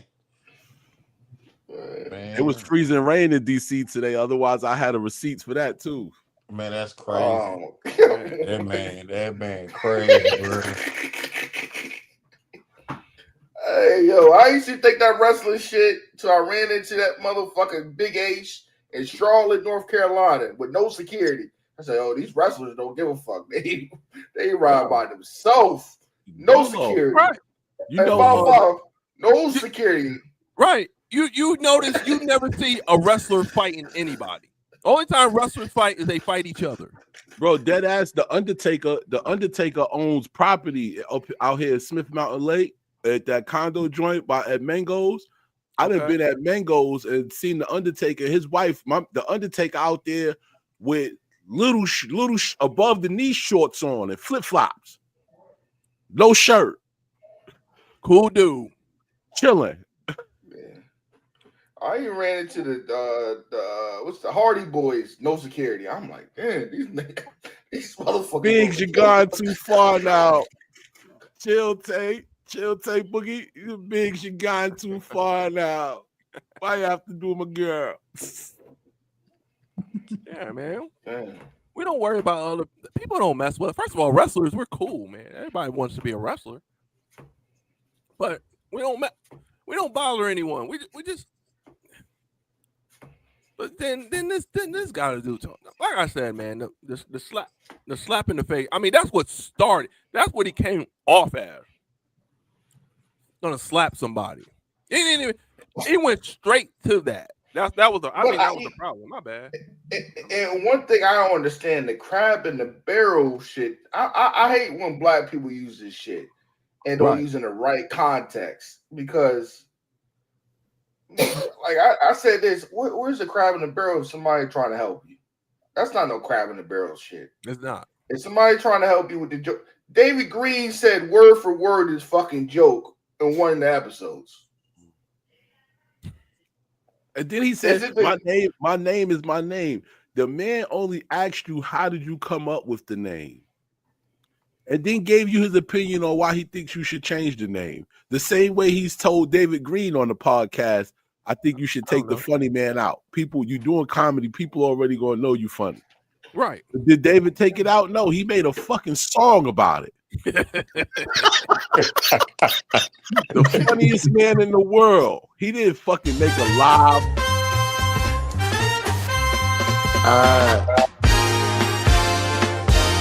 Hey, I'm good. Hey, I don't know why David Mike is muted, but we just gonna keep it that way.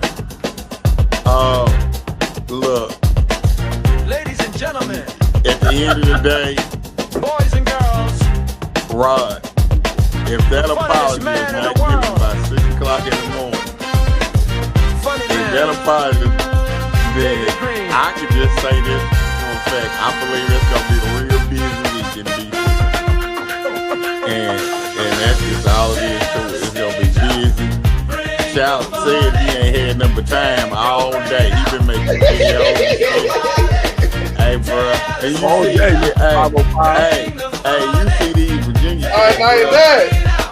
JC had a couple videos. JC had a couple videos. What the fuck is going on? That real funny team, all of them, they look so unbothered and so unfazed right now. And that lets you know all of them motherfuckers got something loaded in a clip. All 3 of them. And can't wait. No comment. All 3 and can't wait. I just don't like at the end of the day, this shit ain't that deep, man. You're right, Rod. It wasn't that deep. We just comedians at the end of the day. Motherfuckers trying to just make people laugh at the end of the day. That's so it. This By at the end of the day, the ego, a live fucking apology. A live a paragraph on Facebook, on the internet where you chose to go to. We need that apology by 6 a.m. or it's up. Hey, 505. I'm just surprised. I'm glad he didn't get petty and played the video. I'm glad he didn't play none of the tapes. Let me tell you something. I don't care. You saying that? None of us know what was at the end of that damn video he was trying to play. None of us. I'm gonna try it one more time. Hey, you see what I'm saying? None of us know what was on that video that he was. I'm talking about he was adamant on playing. None of us know what was on there. Please, StreamYard, don't mess this up. Oh, God. Oh, shit. You see what I'm saying? Nobody knows. Molly said StreamYard been tweaking for a couple of days now. You know, super producer Molly know. This shit crazy, bro. But at the end of all this, though, Rod, you need to take blame and take full accountability for all of this. I told you. Because, hey, it's partial blame with you because you honorary didn't tell the nigga no he couldn't come back. So it's on you. Exterminating here in the Roanoke Valley Here it area. comes. We specialize in general pests, termite control, wood destroying insects. We do WDI inspections, mice, and rats as well. The inspection is free. The most commonly asked question is it safe for my pets? Is it safe for the environment? Everything I use. I wonder if he'll travel to DC to some of these ratchet bitches' houses. Exterminating technician, feel free to give us a call. And when you see the bee, you know you're bug free. Live from the Fuck Around and Find Out newsroom, the Real Funny Comedy Team is not to be played with. You heard them. Better ask somebody. Some jokes cross a line. Others make you wonder if a line ever existed. That's where we come in. The Suspicious Punchline Investigation Unit, keeping comedy clean, or at least on record. Introducing Haterade. Smells like ratchet ass soap. Tastes like broken dreams. But it's packed with electrolytes to keep that petty energy flowing. One sip and suddenly you're ready to drop a 5-paragraph Facebook rant like it's 2012. Hydrate your... Introducing the Accountability Avoider. Why improve when you can blame everyone else? It exhales ready, made excuses, so you don't have to. Battery life, infinite. Fault, never. Smells like ratchet soap. Tastes like broken dreams. Packed with electrolytes and just enough salt to keep the tears flowing. So you can keep crying. Haterade for y'all sensitive bitches. You right, let's go tell him. Come on. This is my favorite one. I love this shit. Hey, Corey, you want some feedback? Man, fuck you with your whole ass. You may be a competent comedian, but you haven't done HBO, and I'm the Prince of Raunchy. Get this clown away from me. Take a hike. Why were you hiding? Man, what you talking about? I wasn't hiding. You were hiding. Man, I bent down to tie my shoe, and I looked up, you was gone. I'm here to show the world. I'm here to show the world. Come on, bring it on.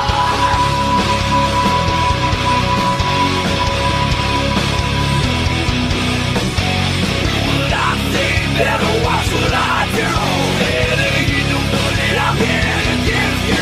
If you ever doubted me, you don't have a clue. I'm here to show the world. I'm here to show the world.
things just come easier to me.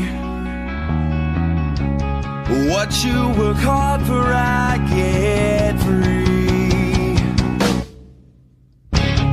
Said things you shouldn't say, and now it's time to pay, and you will pay it all to me. Hook a boots too? Oh shit, you got the motherfucker. Who saw that motherfucker? What's that movie? Pretty Woman? Alicia Zipper ain't broken through. Broke over here, but you. It was at this moment that he knew he fucked up.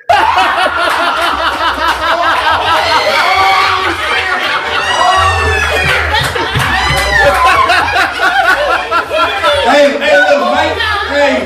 Hey, Mike drop on that one, huh? That's a good one, baby. I gotta give you that one. But look,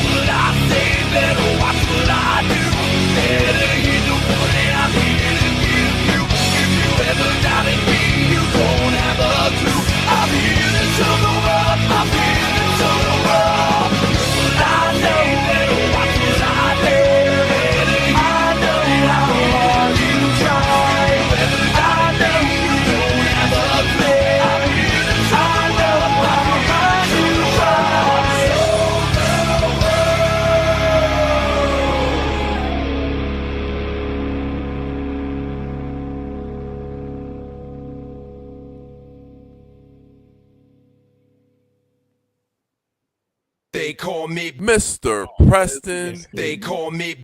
It went through. There it is. That was the intro. You may have needed to be on a little earlier and let it all load up first. Right. But I messed up. I didn't put Chouts in the hospital. So I need to put that back. I need to put that in there. And the baby. Yeah, the baby. Oh, the baby. Baby. You didn't put my flower on there either. Oh, okay. I'll put your fly on there too, Dave. My bad. You're right. Wow. But it was later on. That's why. I was just doing all the shows I was doing. Like I was trying to do it in like date order and stuff like that. I sent y'all a couple pictures in the group chat. All right. Wow.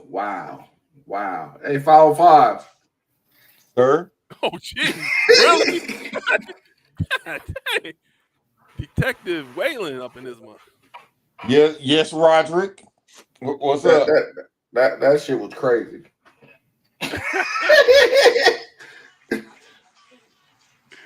God damn, man. Lucky I didn't put the other show. I was gonna put his introduction on every show that he did. So I'm gonna tell you how crazy this was. It was just late, Molly. That's my bad. You're right. So Josh, I'm Mr. Preston, Mr. Never Broke from the Nook.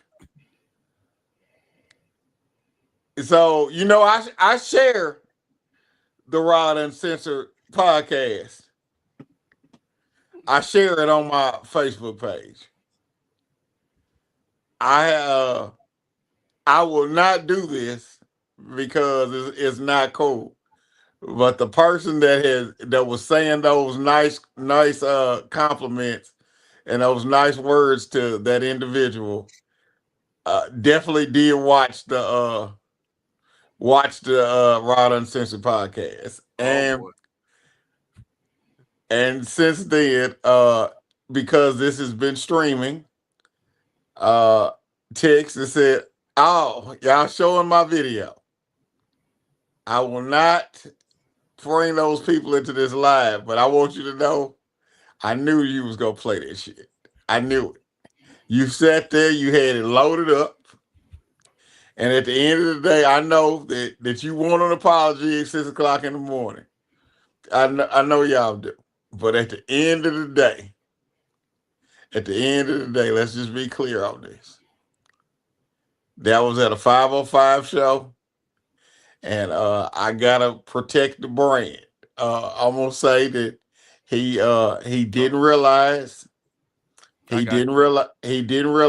he was going into I'm gonna say this like I said it last night.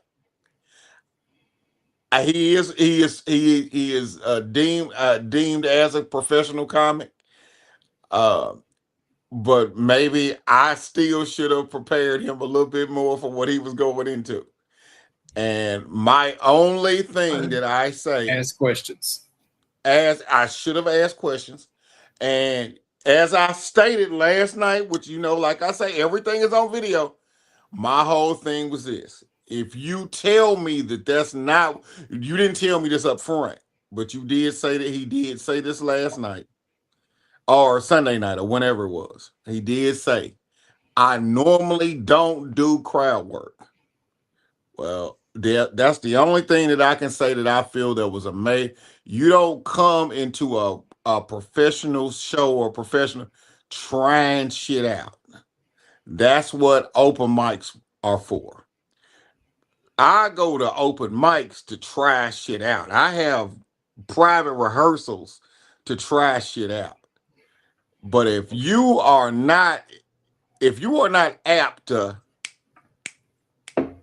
that crowd will kill you. There's no way that a member of the crowd is supposed to be as witty or sharp as a professional comic.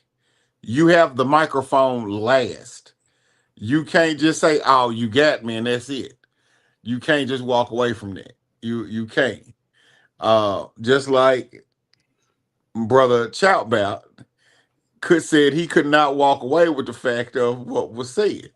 You can't. There are certain things you, as a professional comedian, you cannot walk away. And you got the mic last. If you roast me and you come for me, you can go low and I'm going to hell. You cannot hit me. You cannot throw a jab at me and then get mad at me for how hard I hit back. That's it. Because and that's why I tell people, don't play, because I'm surgical. I will talk about your dead grandma if I have to. Somebody, I say this, Malcolm Franklin is my friend, and I don't use that word loosely. But if you've ever heard me tell the story about how me and Malcolm met, Malcolm roasted my brother, and the roasted I said, Malcolm, you fucking with the wrong one. Sit back, relax, and I will go fuck someone that you love.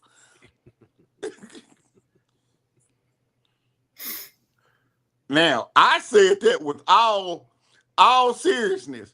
He was around a whole table full of women that loved him.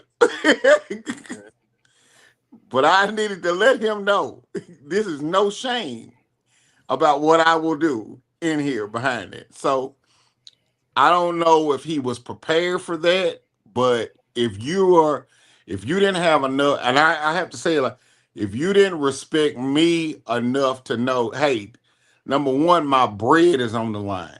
This is my bread. This is my bread. But not only because I worry about my brand more than I worry about some bread. Yep. But if you go out and you don't respect my brand enough to not be trying shit. And like I said, I didn't know because I play in the crowd, but I this is what I do. But as far as you can't be trying shit. And that's really what he told me. And like I said, everything was, I have no, like I say, I can be critiqued. I have had 2-hour sessions of nothing but critiquing and tearing me down to build me up. And a lot of people don't know that is what a real person that gives a flying freak about you is going to do. Sometimes we have to be broke down to barely anything, skin and bones, to be built back up into something better. And I can say this. First thing that one of the biggest things is somebody told me, like, flyers. When I look at you, I don't see professionalism. You ain't got if you don't have proper headshots, you don't have this. Does your flyer make me want to go spend my last $20 to go see you? If you don't give a flying fuck about it, then why should I give a flying fuck about it? And this is something that I had to get, like I said. So therefore, I knew, hey, I need to step my look up. There's a certain level of professionalism that you gotta have. But like I said, some people don't understand that, and that means that I don't know what they got. If they got some old head, I got some older comics. I ain't even older and young that'll tell me in a minute, hey, this is what you need to look like. This is how you got to present yourself. This is what it's going to take for you to get to a next level. If not, you're just an open micer. You're gonna, like I say, even going to an open mic, you gotta have a sense of presence because it's gonna be bookers there. It's bookers at open mics. And if you trying to get on, there's a difference. And let me say this. I get paid to do comedy. There are people that trust me as a person to give me certain levels of monetary things, or there's people that care. So when I go out in these situations, this is what I do. If I book LA, me and LA are going to have a discussion about how much it's going to be. This is what it's going to be. Even and at the end of the day, let's just be clear. I've done business with LA. I've done business with Chad. I've done business with Rod Uncensored. I think the business was good. I don't think it was bad business. This is what I can do. This is what we can handle. So if I pay you X amount of money, there's going to be a level of expectation that, hey, this is exactly what I'm expecting. Because if you book me the same way, if you book me and you say, hey, I'm gonna throw, then I want that same love back. Now, for what the interview, like I said, I don't ever discuss payments or whatever, but I'm saying in reality, what I paid you, is that what you're asking from somebody else? Because it'll almost make me feel like, okay, maybe I'm a lick because I trust you enough to pay you X amount of dollars, but don't say you want me to pay you X amount of dollars, but you'll do a show here for chicken wings. I'm coming. Come on with it. I'm with it. See, you know what it is though. I'll take the blame on this, right? Chop out LA, JC, even David Green. You see somebody else do a show somewhere else, and you think because somebody else do this show, it's an easy lick or whatever, without knowing the whole thing, what I went through or whatever happened out there. So people be so pressed to get out the scene, but they don't have the preparation. They don't have the research. They don't have. I'm a part-time Tennessean. I grew up out there. I grew up in Clarksville, Tennessee for 8 years. I know about the landscape of Tennessee. My dad retired at Fort Campbell in Kentucky.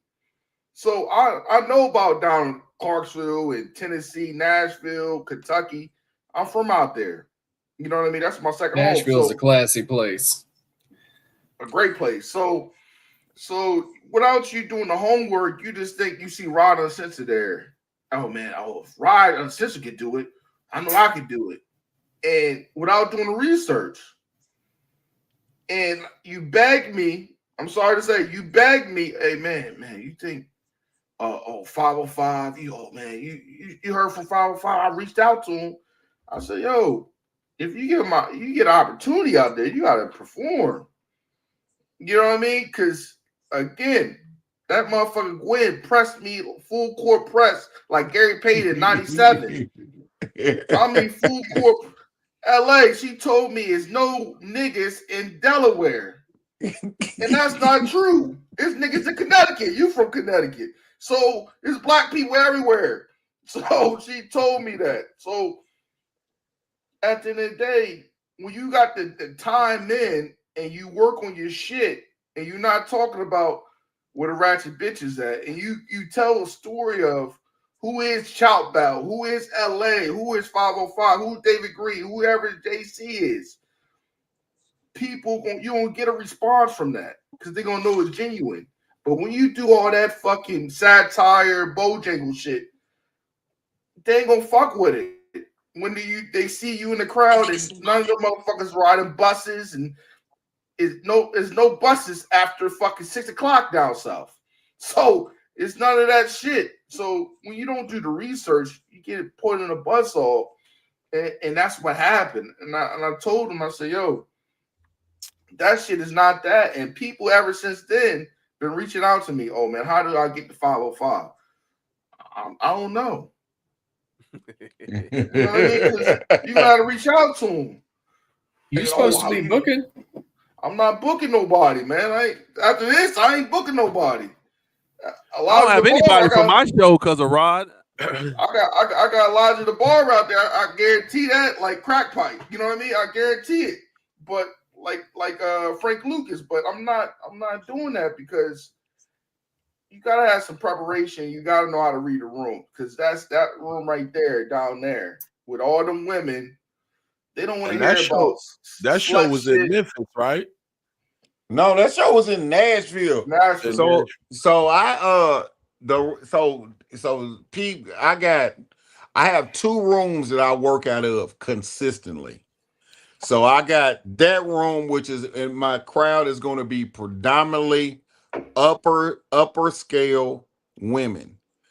That's my one room there. It's at a really, really nice set called the R&B Lounge. But then I have another room that I do across town at a dispensary. Now that room is a little bit more ratchet. It's a little more apt to some thuggish ass humor because it's a more thuggish ass environment. It really is. Everybody high. Everybody is high or getting high. So therefore that's another room. And the crazy thing is this, we were talking about hosting.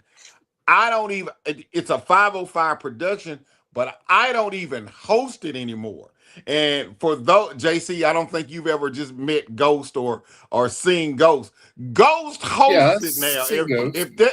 If that says anything, Ghost hosts First Saturdays now.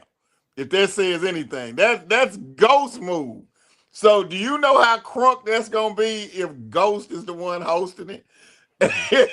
Ghost is hosting that. That's a whole situation right there.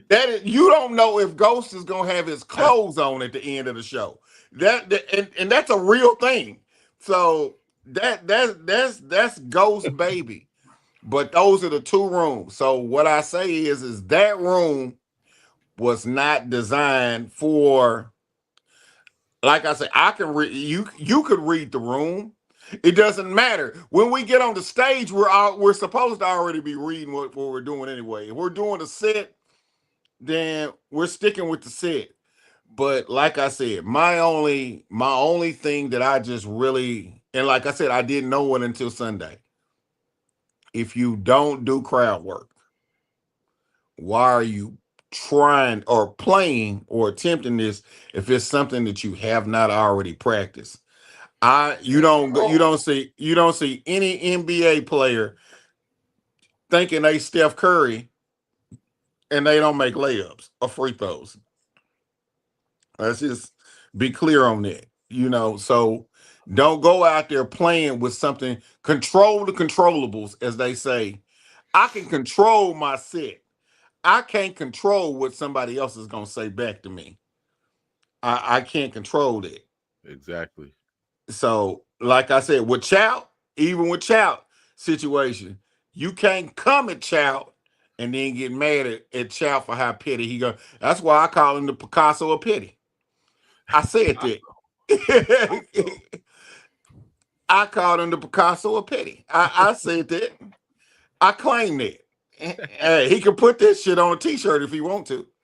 But don't be, you came for him in a way, so now don't be mad at me if he really get, you can't even say, you can't do that straddling the fence and shit like that. You can't be 1 foot in and 1 foot out. If you wanna escalate and you wanna take it to some real street shit, then don't be mad if a man sit there and tell him, hey, I know where your mama stay, hey, bro, what are you doing? You can't do that. This is real life. There's consequences to come to everything.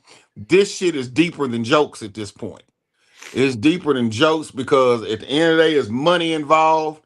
OC made There's threats involved. Yeah, it's real threats involved. But OC even made the comment of like, he owed me half my bread back. Hey, you know what? I have paid for more lessons than anything. So you guess what? I paid for a lesson. And in that lesson, I realize now when comics come in, there's a sit down period that I might have to do is say, hey, do you understand the room that you're coming in? When I go to my management team, I got to say, hey, this is X, Y, Z. Now the vetting process is going to be, I just can't sometimes, hey, I used to just could trust somebody telling me, okay, they're going to be solid. Well, I can't just take their word of that they solid at this point. Because go ahead, brother. Not even that, LA. This off that relationship, doing the podcast, going down to Nashville. This nigga on my podcast every week, right? Yeah. So we did a double investment. He put me on gym. So this overall, whatever he gave me, that shit was not the jewels knowledge I got. You understand what I mean? We just network. I talk to this man 4 times a week. You know what I mean? We just talk life and comedy. You know what I mean? Just off your circuit. David Green, I was pissed off whatever happened to with the one show. David Green reached out to me and said, yo, come out, do 10 minutes for me. Off your platform. You know what I mean? So to play this fucking thug game and comedy, this shit's dumb. You know what I mean? We here to make laughs and have a good time. You know what I mean? That's all this shit about. To keep on going to the street shit about comedy is crazy to me. You know what I mean? We here to make niggas laugh or women laugh, whatever, and have a good time. You know what I mean? So that's the goofy part. Let's just get off this shit. You know what I mean? And just apologize, whatever. If you don't want to apologize, 6 a.m. By 6 a.m. But I'm here to tell jokes. You know what I mean? My depressing fucking jokes. That's why I'm here. To tell my depressing jokes fucking too. jokes. Shit, I got a show Saturday. I'm gonna go cook that motherfucker. I got a show Saturday. I'm going to cook. But the play tough with promoters is dumb. At the same time, I have that energy all day. Yeah, all day, I have that energy, bro. Like, because it didn't have to be like that. No, definitely. You could have went to that man behind the scenes like how you said you wanted it to be, but since you felt like you got your feelings hurt on a live platform, you wanted to go live and think that you was hurting somebody's feelings or think that you was insulting somebody's character or coming for some motherfuckers that was just gonna be like, oh, he's upset, I ain't gonna say shit. No, because before you did that, you sent messages. And I got the receipts. And then you said, then LA got on your ass in them comments on the video and the post that you made. And then you left him alone because he was cooking you. And then other people was in the comments. OC Diesel was in the comments from the video you made, telling you where you was wrong. And you still went on to make a live video. So that's why the internet assault happened. And I still got shit in the vault. I still got shit in the vault, man. The vault is heavy right now. I could drop a 10-piece in 15 minutes right now. Yeah. I could drop a whole 10-piece right now in 15 minutes. Yep. Why David Green keep on pause? It's crazy.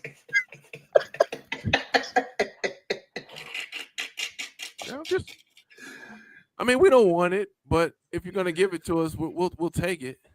I'm one of those people, man. I'm out here having fun and all that stuff.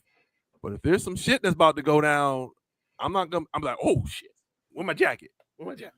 Oh shit, let's go. Just like 50 said. I'm on my Southside Jamaica Queen shit, man. 50 said it. We don't want no problem. But when they say they want a problem, no problem. Yeah. It's just that simple. And I don't want to be an a-hole. I could easily be like, oh my God, he just threatened me. He just said he was gonna slap me. He was telling us to be safe. I don't feel safe. I feel like that's a threat. I think he's cyberbullying me. And I don't like it, Mr. Zuckerberg. He needs to be canceled. His page needs to come down because I feel threatened. There's so many stuff you can do.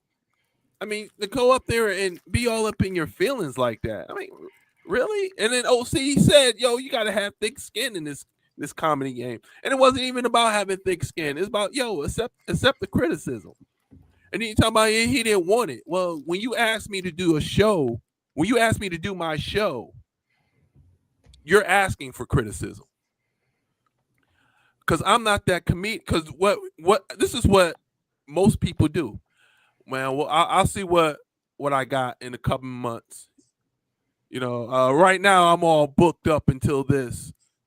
Yo, if I have something open, I'll let you know. I'm not like that. I'll just tell you no. Period. And I'll tell you why. I don't beat around the bush. I'm not that dude. I don't sit here and drag people along. You know how people get just dragged along? There's times right now, there's people that's told me that they're going to put me on the show freaking for 2 years. And every time I see the person, he's like, yo, I'm going to put you on this. It's like, you've been telling me for 2 years. No, man. When you absolutely give me a shot at your show, contact me. I'm not going to ask you. I don't care about being on the show. I don't beg people to be on shows. People contact me and say, hey, LA, I got a spot here. Would you like that? Most of the time, I'll just say yes. It all depends where it is. Some places I won't do twice. Because some places I already did one time. I don't feel like doing it again. Now, if it's like Jersey Hustle or it's Wallace Theater or Mr. 505 say, hey, you want to do that spot we just did? Hell yeah. Because those are cool spots. Then there's just spots that are just dumps that people are just having shows just to have a show. You walk in, people ain't ready to have a show. They're drinking. Some of them don't even know a comedy show's going on. And those are the places where I like, yo, I'll do it this one time, but I ain't coming back to do this. And then people sit here like, just like people have the comments, oh, he ain't done this, he ain't done that. Well, I just did a montage of stuff that I did just this year. This year is why, and I didn't even finish it because I had David Green's show. I had some shows in the summer where I did volunteer work and things of that nature. I do stuff all the time. But you sit here and say you ain't doing anything. You ain't been on HBO. Really? HBO? That's the pedestal? HBO. You don't need to be on HBO to do any special. You don't need to be famous to have a lifestyle in comedy. As long as you can get booked 2-3 times a week, get paid, $200-$300. Shoot, get paid like $800 a week to do a comedy show. There's people that get paid that. They go to different comedy clubs. That's what I love. I love doing that. There's a show Thursday, 2 shows Friday, 2 shows Saturday. You get paid $150 if you're a featurette. You got paid $500 if you're a headliner. And if you host, they usually give you anywhere between $50 and $100. I didn't care if I host, featured. I wasn't up to the headliner yet, but I was featuring. And shoot, for a 20-year-old, 21, 22-year-old making $750 a week, and all I got to do is crack jokes for half an hour a day, and then I can still have a job Sunday through Wednesday. I don't need an HBO special. You don't need an HBO special when you're doing that. You don't need to be famous.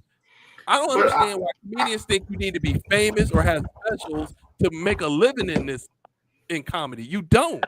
Just gotta have shows and make money. I just didn't understand why he said you're a comedy god. It's like I get criticized on the regular at open mics. Hey yo, you should change that punchline like that. Like that shit happens. You don't gotta be a comedy god to give somebody a better punchline. Shoot, I've had non-comedians. I've had people in the audience tell me, I mean, I was at Spot on Kirk one time. This lady, I said a lot. All I said was like a light skin. I said something about Drake light skin, and she's like, "Oh, light skin joke." I was like, "It's not a light skin joke. Let me finish my joke, and then when I finish it, then what you got to say." So once I finished the joke, I was like, "How's that?" She's like, okay. Yeah, I remember that night.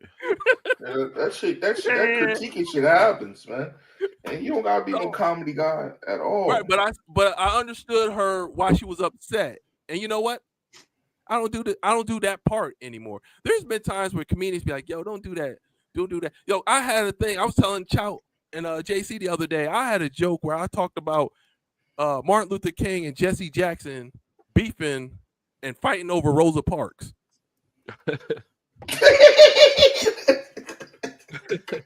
For that older crowd, it didn't go well, boy. I remember the light flickered one time I said that joke. The light would start flickering. And somebody was like, "Yeah, you shouldn't be messing with that joke." That made me think, okay, if the light didn't flicker, they wouldn't have said anything. But because the light flickered, everybody said, "Yeah, you shouldn't be doing that joke," which means everybody was thinking, "Hey, maybe you shouldn't be doing that joke." Right. You know, so that to me, I take clues. Like I said, I watch my surroundings, and I thought, you know what? If they're saying that they don't like the joke, but they don't say anything, odds are I probably not should be doing that joke. So I was like, you know what? I'm not gonna do that joke anymore. So I stopped doing it, and that was just the audience telling me I shouldn't do it. So I take criticism from anybody, because especially the audience, they're the ones that's paying to see you perform. Why the heck are you listening to the comedians? They're not going to pay come see you. Listen to the people that are going to come pay and see you perform. Listen to them. Say, hey, this is what we want. And deliver. Like JC said on Sunday, that one joke, he was talking about that Tyler being in the bed is a problematic joke. Yeah. You don't know who's going to be in the crowd that got touched as a kid or whatever. That shit might trigger somebody. You know what I mean? It should trigger somebody. You know what I mean? You got to know how to say, "Hey, yo, this joke is not a good idea." Mm-hmm. Yeah. You don't have to be a comedy god. Only reason why some people are comedy gods is because they done some stuff that they shouldn't be doing. Hey, you just heard me say Gerard Carmichael. Last special. The man's cover was him in tighty whities. So anywho, no telling what he did for that special. Hey man, hey. D'Angelo went butt ass so he could sell a meal. Yeah. What you got, David? I see it boiling up. David, I need a salt reference. Yeah, I'm cool, Dave. You can get on my nerves now. I'm actually doing all right. No, when somebody was talking about specials, I was going to ask how everybody felt about the Kevin Hart special. It was decent. I like it. Like I saw it 2 years ago, but yeah, it's good. I like that monkey. I like that gorilla joke, man. That gorilla joke was funny as shit. At the end, I'll let you know next week. It's different. I won't watch it when it first come out. Well, I'm gonna say I feel like they pay them extra. Well, I'm gonna say this. I watched the special, and that turmeric, the joke about the vitamins was a stolen joke. I watched my dude Mark Maron do that joke. I watched Mark Maron do that same joke. And I'm not even hate. The what joke? The joke where he was talking about taking vitamins. I watched Mark Maron do that same exact joke. Oh man. Probably over 10 years ago, talking about turmeric. Damn near word for word. And I'm not gonna shit on Kevin because like I said, it was titled right, acted my age. Those were jokes for the average 21-year-old is probably gonna say that, and it's bad that those are gonna be the comedy. They're gonna say it was trash. I like the ginger ale joke though. I like the ginger ale joke. Every nigga think ginger ale will solve something. So that was a funny ass joke. So, but in reality, that was a comedy special for 35 and older. 35 and older, you're gonna appreciate that a little bit more than the average. And this is gonna be crazy when I say this. It's probably gonna be comedy clubs now. What you're getting in comedy clubs is gonna be a demographic between 21 and 33 to 34. Our demographic, I don't know JC's age, but Rod is a young whippersnapper. Rod is actually at a great age where he can blend with older and younger crowds. Aesthetically, I'm going to be probably more geared to an older crowd and an older demographic. And let's just be clear. We don't want older folks ain't trying to be out there at no 9:30, 10 o'clock in the show. We got responsibilities. And that's what that show did for me. That was a I got responsibility show. When we start talking about our kids and shit like that on stage and your old lady and relationship, those are for people that's really going through problems. I'm talking about people that understand that your insurance card is just as important as your debit card. Actually, it's probably more important than your debit card. Pulling out that dental card, that Blue Cross Blue Shield, when you can pull that out, a nigga with a good dental plan will outweigh a nigga with a pocket full of money anytime. Because what happened if hey, bro, hey, you see you laughing, these jokes right themselves. But that's what I got from the Kevin Hart special. It was a great show for the demographic that is over 35. And the people that are bagging on the show, if you ask them their age, I'm willing to bet $1 to a dime is probably going to be people that is 33 and under, because that's not what they want to hear. And, this not saying, and I don't try to rag on comics, but the average person that likes DC Young Fly is probably not going to like Kevin Hart at this stage, because they are two different kinds of comedians. Like Carlos Miller has a transcendent. He's in that middle line where he can relate to the youngest dude, hey, where the ratchet bitch is at, or he can say, hey, I wouldn't mind knocking this cougar down. So it's a fine line between that. So when you watch it, you got to be able to watch it from, if you can't watch, you got to watch it from open eyes and open ears, and not from, damn, he don't sound like this person, or he doesn't sound like he did 15, 20 years ago when the nigga was saying, all right, all right, all right. You looking for, a lot of people are looking for that, like there's no evolution in what you live in. That was a man that was still on the grind, and this nigga is damn near a billionaire. Man, hey, me doing a movie with The Rock and me being sleeping on somebody's couch, my comedy is gonna be in a different place. True. Yeah. I'm gonna be Uncle Elroy. Just know that. If I truly get on, I'm Uncle Elroy. I talked all that good shit about being in the hood, taking care of the hood, but as soon as I got my check, I was gone. Got the only house on the damn street, paid for, cash. And I ain't using the swimming pool. But yeah, that's evolution. That's good for everybody, man. Everybody need to evolve, man. So I have no problem with that. All right. Everybody should evolve. Should. Yeah. Should. All right, Dave Green, you want to do a top 5? Why you're here, man? top five. What? I don't know, man. You're one of those people. You're one of those people that love to do other people's what everybody's talking about. So, there's a top 5 you want to do. What else is there to talk about, man? What else you've heard on what Kev on stage and the other guy, Tony Baker? What else? What's the newest thing on Baddies? What's going on there, man? Oh, sure. Now it's as bad as USA. Oh, look at that, man! Look at that. They got everybody. I just like talking about art stuff. I don't like talking about outside stuff, but it's there. You go. Woo! They got Takeshi. They got what's her name? The one that was talking about Ray J. Start with the S. Soap. No. You know what? Stop. Okay. I don't care, Dave. I don't care. It's my fault. It's my fault.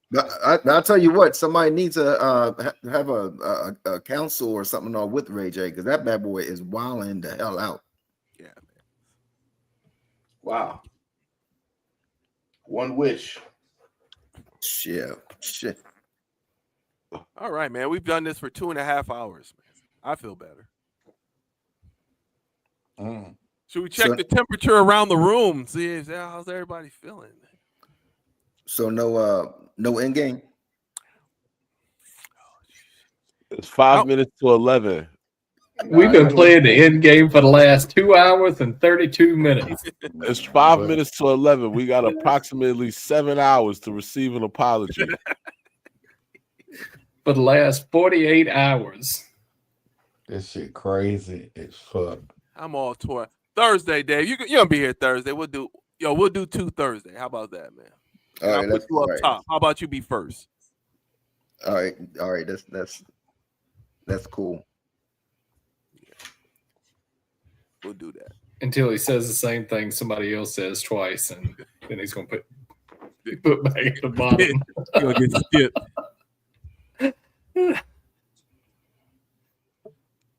Oh wow! So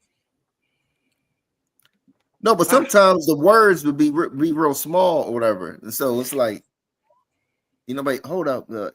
Somebody say onion, and I say onion, and you be like, it's already on there. It's like, oh shoot, my bad. Yeah. Everybody Molly going off of what Mr. 505 said. I'm the king around here. That's crazy, man. Wow. Couch, you feeling better, my friend? I'm getting there. I'm getting there. Man, I don't want to see all these videos in the morning, man. That's just man. You know what I mean? Man, you might well go and get ready for that. Yep. That's on the way. As soon as we get off of here, I got some shit coming out the vault. Oh man. Oh damn. Long as I hear crickets, I'm good. Like don't say anything about me anymore. I'm good. Don't keep your name out keep my name out your mouth. I don't want to hear any subliminal messages, innuendos. An apology will change all of lollipop ass. An apology will change all of that. He might even still be able to come do an open mic after a good, thorough apology. That's the great. league of petty. Next thing, hey, this man don't apologize, then Shout Bell gonna drop a video where he eating meatloaf at the man girl house and shit like that. Eating the meatloaf. Damn, roaches crawling across the table. I'm telling you, shit. I'm just gonna buy 15 tickets to your next show and put 15 YNs in the front seat with Bout Got Joke shirts on. Man, that's crazy work. Man. Please don't do that, because I think I'm gonna be That's crazy. Do it on the next one. That's crazy, man. Oh yeah, that's the one with you and Lonnie on it. We know Lonnie can't run. I'm he gonna jump on your back, David. I still don't know what the hell I was thinking. I can see Lonnie now looking around. Damn, all these motherfuckers got joke shirt on. Chow here. Hey, man. That shit crazy. Damn. Hey. Wow. Yeah. Wow. That's the best way to say it. That's crazy. Mr. 505, I do want to say you was talking about the penitentiary so much, but yet here you are sitting here looking like you in a jumpsuit. Hey, bruh, let me tell you something. I am so glad that I am far removed from that shit. I am so far removed. I am not the person that I used to be. Because I understand when you say everything that has happened and transpired over the last 2 days. Let's just say that. Bruh, I'm gonna tell you something, JC. I don't tell a lot of people. I've been scary all my life, bruh. So that's why I always gotta hit you first. And that's why I knew what Chow Belt was talking about with this slap. Why you think I know that you can't let up off of this motherfucker? You gotta go with the move. And I was the same person when I was in there. When I had because you can't go in there and not have an altercation. The first altercation that I got into in the penal system, the first one that I got into, I got on somebody's ass so bad. There was a 450-pound fat man in a wheelchair that was trying to pull me off of him. And I was snatching him out the wheelchair too, as I was beating the hell out of somebody. So just know, I was not doing that because of trying to be a hard guy. I was doing that because if I don't take this shit to the max, I don't know what you're going to do to me. That's why I treat my comedy the way I do. That's why if I'm roasting you, I'm going to just go ahead and go to hell because I might not have another good one behind me. When I made that comment Sunday night about the 87 Chevy and the perfume versus oil, y'all thought it was hilarious. But this is what I got to hit you with because you might have something better than me. So let me go ahead and throw this quick one in. Now, did it hit? Yes. Just like me and LA were having a conversation. I talked about a proper pop. What does a proper pop sound like in comedy? Sometimes you don't even have to say a word to get a proper pop. Proper pops can come just from gestures, and that just comes from being a professional comedian. Yeah. It was a proper pop. This is what your room, everybody in the room, the focus is on you, but the engagement is coming from everybody there. And if this is an old head told me this, if you can make the waiter laugh, then you got a killer ass joke. Because the waiter has had to listen to everything in a comedy club. The waiter has heard your jokes all fucking weekend. And if he's still laughing at that same dumbass joke on Sunday that you told on Friday, you got comedy gold, baby. So yes, JC, everything is to the max. So you know what I got out of this 505, man? You gonna be Corey Chris? You gonna be Corey Chris manager for the hood specials, the hood spots? That's what I got out of this. So I'm gonna say this. Number one, I couldn't do that, and let me tell you why. You have to have a certain level of decorum, and listen to this because this is going, and this is not a pun. I can't do what he done on the internet because I got something to lose. I got a lot to lose. I have a brand that I can lose because I know what I got going on. Motherfuckers just really got a lot of shit going on, man. You ain't never seen no rich niggas fighting. Nope. You ain't never seen no rich niggas fighting. Bruh, I'm sorry, I didn't mean to say. I know how. I apologize. I am not trying to disrespect your podcast, LA Josh Preston. I know how you feel about the N word, but that was a time that I just needed to drop that in there because that needed to be dropped. I have something to lose. I have something that I am building towards. I have people that believe in me, and let me say this. People depend on me. I got a management team that, hey, when I make money, they make money. So when you got people that depend, I can't be on this fucking internet talking stupid. I can't just be on here talking reckless. Man, I got to take my licks as they come. I ain't going to air this shit out publicly. At the end of the day, I know for a fact during that show, the main booker for Nashville was sitting on the front row of them seats. I know I got to put my best pimp foot forward. I'm going to say this again because I can say it publicly. People don't understand that room. It was black people all over that room. But Ryan Davis was at Zany's that same night. And the main booker was at a 505 show. So let that shit sizzle in your spirit. The main booker, the head of the man, the Caucasian persuasion was on the front row of a 505 show when Ryan Davis was in town. I got something to lose. Yep. Understand it. Hey, I do too, but what's cool about me though is the people who are around me, who I do shows with, they know who I am. They know what kind of person I am. They know if I'm going off on somebody, that person deserved it. I get that. I get that. But you know what? And I can say this to my brother. Hey, bro.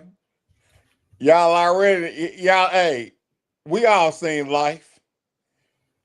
Hey, what did he say to Goldmouth? All right, Goldmouth, that's enough.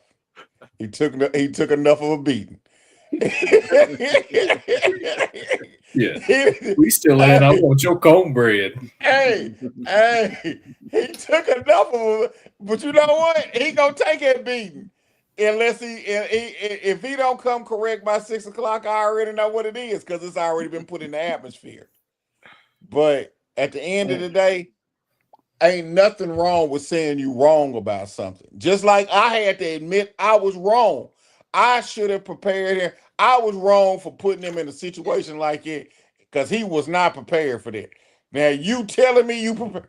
Excuse me. You telling me you prepared and you being prepared is two different things. Because I put him. It's my fault too because let's just be clear. I put the bread up. I put my own bread up, and that's my fault. I did not vet him well enough to know that he could go into that situation and handle himself. And that was not that's not it. I put him in the wrong spot. It was the wrong place. It was the wrong time. It was the wrong room. And that's okay. But what you say, my brother? That's just like you telling me you want me to come out to Nashville. I know right now I'm not in the headspace to do it. So that was 1,000 of you. Till I say I'm ready. See, and this is the crazy thing, JC. So I had a white comic that was on that show that night. And the crazier thing about it, that white comic ate, but he ate because he knows the demographic and he knows how to handle himself in any room. And that might not be the just like me and LA Josh Person to talk. I was able to hit so many open mics starting out doing comedy that I had an advantage. Apparently, I have an advantage over most comics in the city. And once again, the average motherfucker will take that for granted because just like Mr. Preston told me, he was like, hold on, it'll take, I think you broke it down like, it would take the average Virginia comic something like 18 months to catch up to what I do in a month, open mic wise. So when you say that, I just got more stage time, and most comics here are going to have more stage time if they're taking it serious. Mm-hmm. You're going to have way more stage time. I didn't have more time to get this real 5 minutes off, or this real 10 minutes off, or this real 15 of this. I've had time to really practice that. But if you really ain't got the time, if you don't really have that, because my 15 is going to hit in Virginia, it's going to hit in DC, it's going to hit in New York, because I practiced that and I've been in these different cities doing this 15. I don't have to do this is the difference. And I did explain this. I don't have to do story time shows. I got actual jokes and material that I can go in any region, and I can, because I've had time to practice that shit. And I'm not, when you paying me, I'm not up there practicing. I'm not going out here trying nothing that I ain't sure is gonna fucking pop, because I probably already did that in a rehearsal. But like JC said, go ahead. Like JC said, a lot of people just, desperate for the time and don't worry about making a good first impression. And that's the key. A lot of people just worry about the money, but not taking advantage of the opportunity. Well, if you desperate for the time,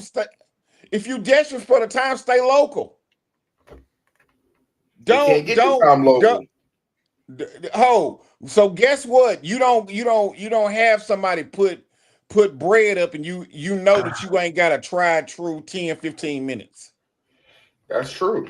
If you don't do that, because like I say, you hurting yourself, because then you get into situations like what's going on now. You don't have at the end of the day, all of this whole thing was really a whole thing about material, and somebody not being able to take criticism about material. That's what all of this really boiled down to. You came, you want to be, you wanted to be, you perceive something that you're not. I let it be known all the time. I have not been doing comedy that fucking long. Matter of fact, that individual's been doing comedy longer than me, way longer than me.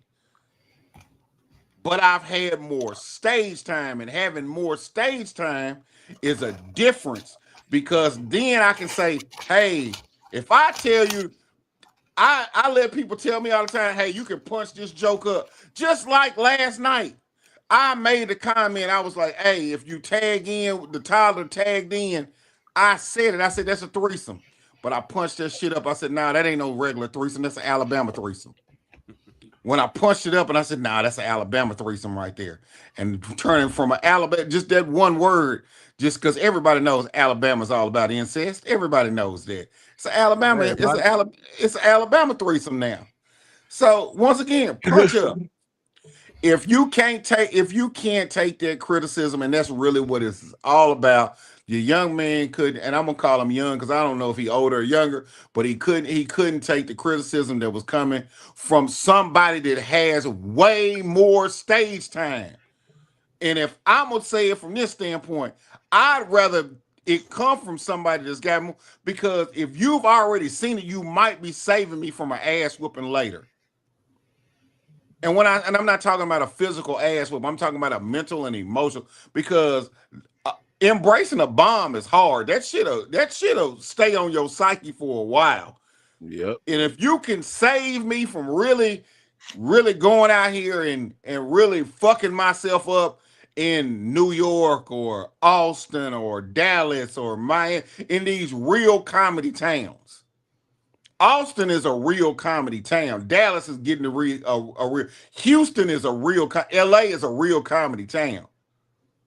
And if that is the goal, and your goal is to be a traveling comic, then you're going to have to go out there in these situations, and you're going to have to go out there in these cities, and they going to barbecue your ass. Better to get it at a 505 show than it is to get out there at that Houston Improv, at the Comedy Store in LA. Magoobies. That'd be the end of it. Magoobies, exactly. Magoobies in y'all area. Or going down to Atlanta and messing around trying to go to Uptown and trying to go to Helium and things of that nature. You can't go in them rooms like that. Once again, going down there like Uptown in Atlanta, you not them damn folks in Buckhead. It's not bullshit with no goddamn knock ratchet jokes.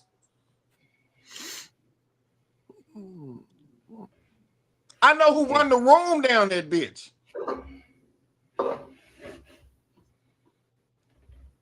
You can't go down there. Erica Duchess run there. Go check them flyers. You'll see my face with her. These are the people that's running these rooms. What LA done was not wrong. That was a person that's got more stage time.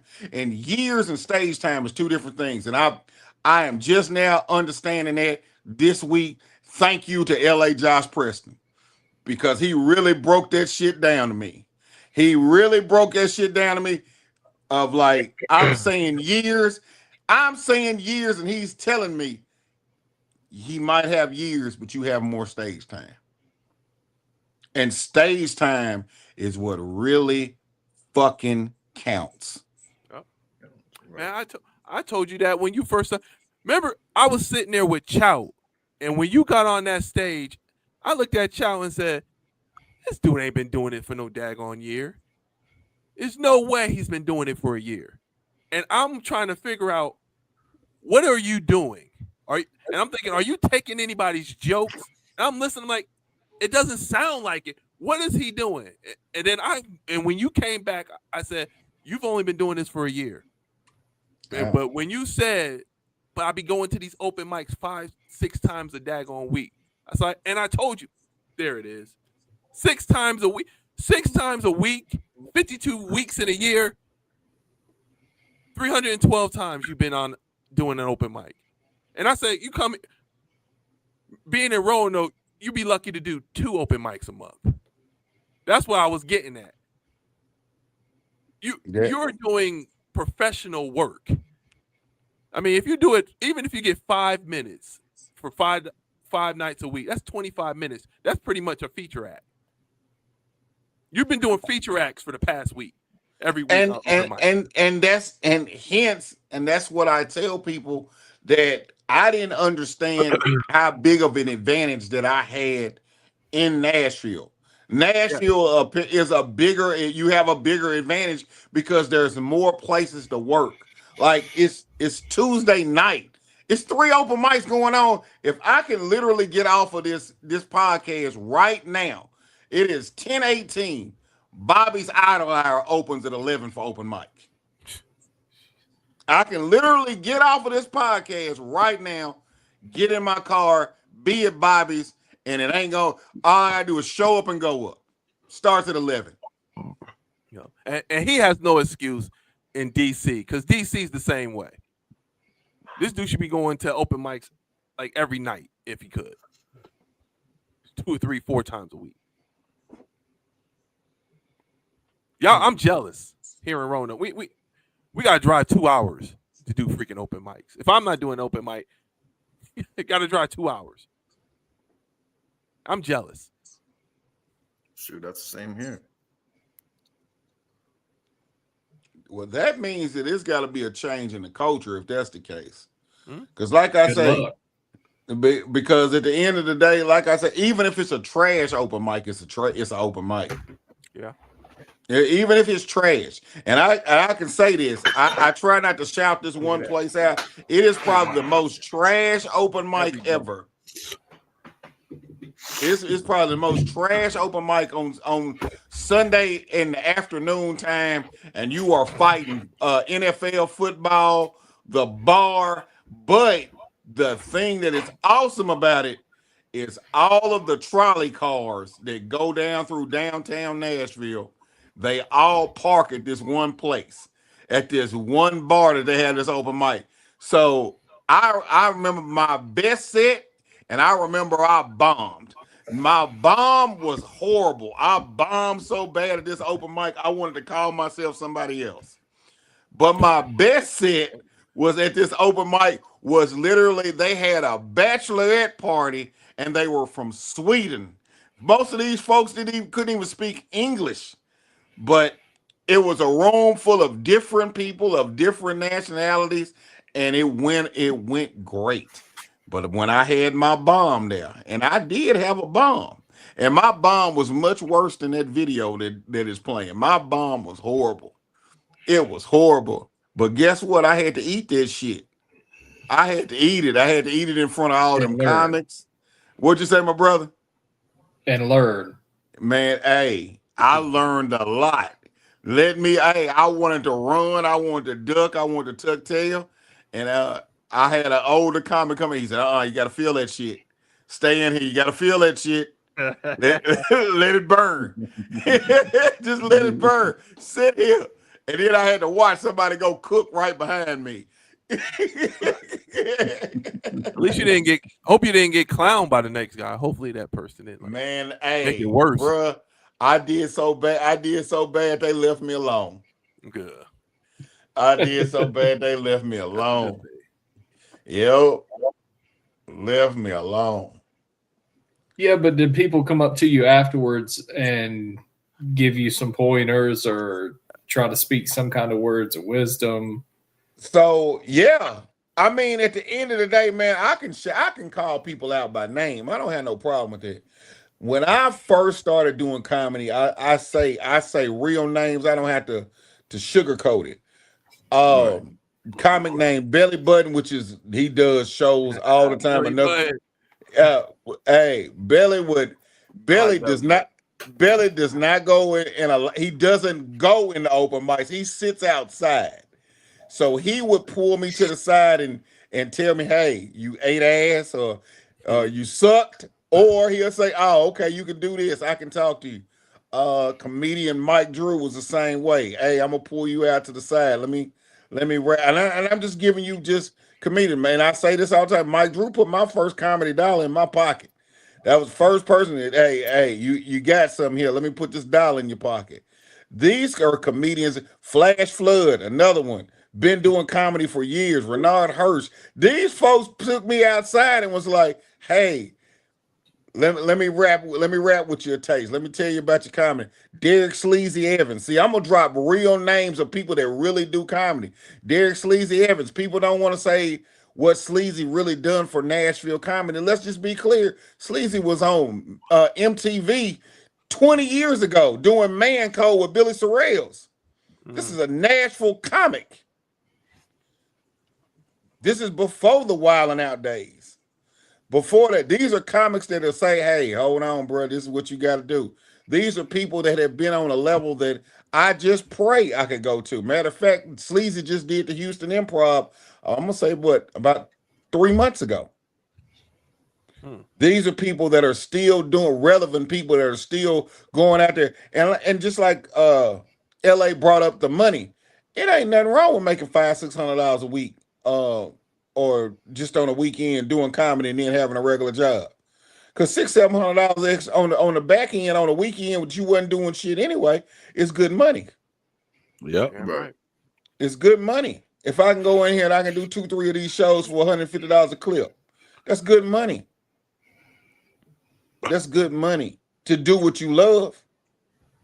Right. But I had comics that really had no problem saying, hey, you fucking up. You fucking up. Don't fuck up what we already built. And that's exactly what it took for me to get to a point that I'm just trying to, like I say, I'm still a work in progress.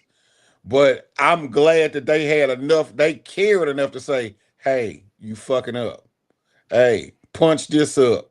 Hey, don't deliver it this way. Hey, there's nothing cool about a RAP joke. You know what I'm saying? Hey, there's nothing cool about this. Stay away from these kind of jokes. Nobody wants to hear that. It's never going to be funny enough. If, like I said, I took what LA gave, I have had to take in public, like face to face.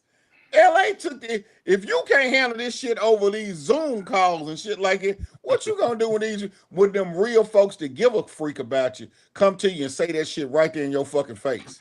You gonna swing on them? That shit is real because you be bombing at the open mics. Comedians ain't gonna laugh at another motherfucker's like joke. So you pretty much bombing at an open mic. That is this. That shit is shadow boxing. Motherfucking comedians ain't gonna laugh at your shit. You just there to, hey, my name is Rod Uncensored. This is my premise today, and walk the fuck out. It's like going to Planet Fitness. You know what I mean? Yeah. That's pretty much what that shit is. So again, you gotta get thicker skin and move along, man, and work on your jokes. We all just working on this, on our material. That's all it is, man. Trying to get better, trying to get better, and trying to get to bigger stages. Mm-hmm. I would like again that low hanging fruit shit. You gotta evolve from that shit. Nobody want to hear about that soap in your asshole, man. You know what I mean? I'm sorry. Nobody want to hear about that soap in your asshole, man. It's joke with the toddler. I would like it if he didn't know the toddler was in there. Yeah, like he just had the covers, and all of a sudden he's hitting it, and then all of a sudden it's pee, and he thought, "Oh, I made her squirt," and he's like, "There's a freaking toddler in the." I call child services on her. You know what I'm saying? He can use that ratchet stuff for good, being a good person, not like I'm still having sex with her even though there's a kid there. You could be a better person and just say, I call child services on her and stuff. Hey, you're not doing that shit at the DC loft. I know that firsthand. You ain't doing that shit at the DC loft. You ain't doing that shit at the DC improv. The problem with that is that a squirter would know that he never really had a chick that squirted, because how the hell you gonna think somebody squirted and the shit is behind you? Because you was doing it side action, and the bed behind you got wet. So what does her squirting have to do with behind you being wet? You overanalyze the joke. No. You overanalyze the joke, bro. No, I'm talking about from a female's perspective. Like a female would be like, "Oh, he ain't never really had no squirter before." Hey, bro. You know what I'm saying? But at the same time, I just wanted to get off the toddler part. Yeah, that's what I'm saying. Don't know anything to get away from that part. Hey, well, like I said, now, but we all know what we all know. Like I said, we all striving to be better comedians. We're all men. We trying to strive to be better men. Better people. you got the Picasso of pity, and that man. Hey, you know what it is. Hey, that man just sat there and lit a cigarette. Boy, he's smoking that cigarette like it's the last one left.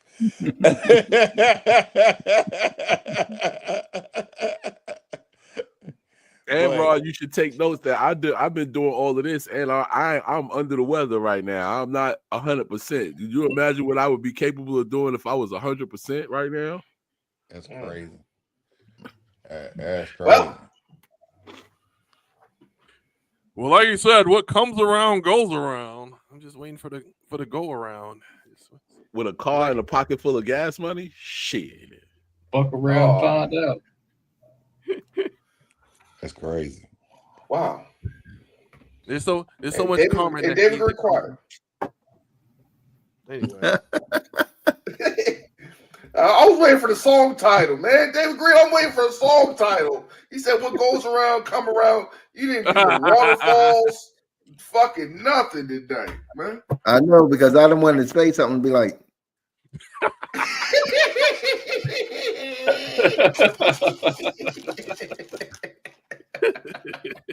David Green said, man, these motherfuckers is the G unit of comedy right now, man. I ain't trying to say shit. No, you got that Martin Lawrence outfit on. Remember when he had the dog? Yeah. When somebody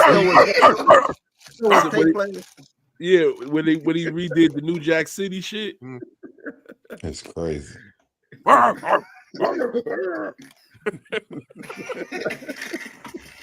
Down boy, down boy. The dog just tilted over. The story was so stupid. You ever go look back at that stuff like this is so dumb? And we were sitting there just cracking up. No. The backstory. The backstory. They said it was supposed to have been a real dog or whatever, and somehow they didn't was unable to get the dog or whatever. So that's why they said a lot of people broke and everything, or because he did everything on improv or whatever like that. No, that they were shocked that he had that. They didn't know he was going to do all that. Yeah, they didn't know he was going to come out there with that stuffed animal dog. They was breaking character like a mug in that scene. See? There go OC. OC, like I told you. OC, what's going on? Gaming auction. What's that? In the building. You're all late. That's how him and Tay Boogie, they actually went back and watched the shows from the beginning too. So, and man, they finna tear this show to pieces. They gonna tear this show to pieces, bro. ODC. Shoot, I was sent the link and everything, but I was sick and everything though. But I'm gonna go back and go back and watch it. Yeah, it was rough, but once we got started, Brother Green, when you watch the show, it's gonna put things back into a different context. It really is, because what you seeing online is really not what it was. Because, like I said, you can't take the live videos for face value if you really didn't watch a 2.5 hour podcast. Right. Because the way it sounds and the way that the story is being delivered is not actually what happened. Yep. It was not any malicious talk, none of that shit. It wasn't. Nobody said anything malicious at all. Nobody. Nope. But I mean, I agree with constructive criticism and stuff. I used to tell a joke. I said when I was younger, my mom took in my uncle. He was on drugs real bad, and like I said, I was younger, so I had a loose tooth. Took my tooth, put it under the pillow, woke up, I see my tooth and a couple of adult teeth, and my crackhead uncle said, "How much money did we make?" And a lot of people, they were sitting there talking about that. It's a good joke. That's solid. That's a solid joke. A lot of people were saying that's messed up. Instead of talking about your crackhead uncle, you need to help him and help him off drugs and different things like that. And that's also when someone reading in the room, whatever, because at that time there was people that had people that died of overdoses. I mean, they didn't die of overdoses, but they had people that died of overdoses and stuff like that. So I stopped telling that joke. I don't even know how old you are. I ain't never heard nobody overdosing on crack before. I ain't never heard that before. And at the end of the day, I come from the era of functional crackheads. Everybody loves functional. No, I'm not talking about overdosing on crack. I mean, telling a drug joke. Semi-functional. So you were okay. So let's say that joke was. So what you're saying is you can't tell that joke in you was in a room full of people that got that's got the complexion for the connection. Is that what you're saying? Because there you go. Yeah. So because you can tell that room in a black room, where they got the complexion, where they listen to Taylor Swift at, you can't play that ring.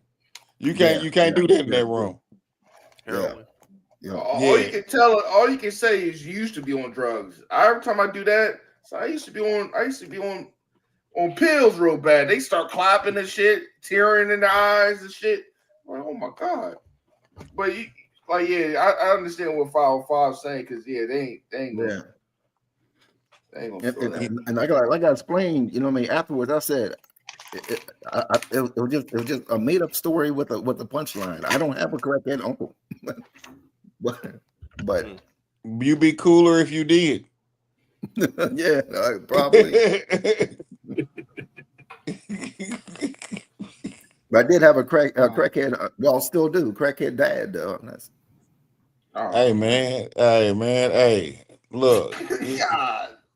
Hey, bro. Number one, I just want y'all to know. No. You said you never heard of anybody overdosing on crack. My uncle, he was locked up for years or whatever. And I got no. He was on crack so bad. They said, "What do you want to do when you get out?" He was like locked up for like 20 years. He said, "Smoke crack." And he went on. I gotta go. I gotta go to bed, man. We all gotta go to bed, man. I gotta wake up in the morning and see, because I gotta get up I gotta be at work at 7. So, shit, me too. 6 o'clock. My alarm gotta go off for more than just waking up. 6 o'clock. Hey. This is no joke. And he got with a chick that she won the lottery or something like that, so they won a crack binge, and he ended up overdosing. Jeez. It wasn't crack when he overdosed on. Hey, I know we're getting ready to log off of here. I just want to tell Mr. Josh Preston, LA Josh Preston, brother, I appreciate you allowing me to be myself on your podcast. Shout Picasso Petty, JC. Hey, still my favorite white guy with a beard. Brother Green. Shout out to your crackhead father. And Rod, it is your motherfucking fault. It's partly your fault. Okay, whatever. Hey, it's hey, all what your the fault. guy said, New Jack City, you Kareem. You too, Molly. Kareem is the leader of CMG. It's Hey, bigger than man. Hey, bro. Hey, let me tell you something. This shit is bigger than me. This shit is bigger than 505. You remember that shit. This shit is bigger than that. Hey, and I ain't gonna be like my boy said, I ain't never like you. I ain't never liked you anyway, you pretty motherfucker. I ain't gonna do none of that. I'm gonna get off of this show, man. I hope y'all have a good night, bro. What's up? Before you leave 505, I just need everybody to know we've been rocking. It is now 11:35, so it's 6 hours and 25 minutes. Man, I'm gonna hit this motherfucking button, bro. I'm gone. I'm gone. I don't even want to hear no more. Oh shit. Rod, boy. 6 hours and 25 Rod's minutes. like, I gotta go put his honey pack wears on. My official apology. Damn, 6 in the morning. All right. Like I said, man, as long as the dude don't keep my name out his mouth, I'm done with it. Y'all do whatever you want, but hey, if you still want, I'll back you up. I already know. You ain't even got to say that. I know you got my back. I know JC got my back. Without a doubt. I know David Green got my back from a distance. David Green. He just gonna laugh. He ain't gonna do anything. He's just gonna be sitting there. No, I'm gonna catch a stray bullet and junk now. I'm gonna come to the show.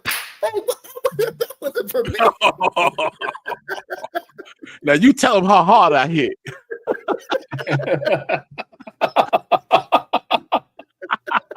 Mr. Clark, you can't just stop David Green.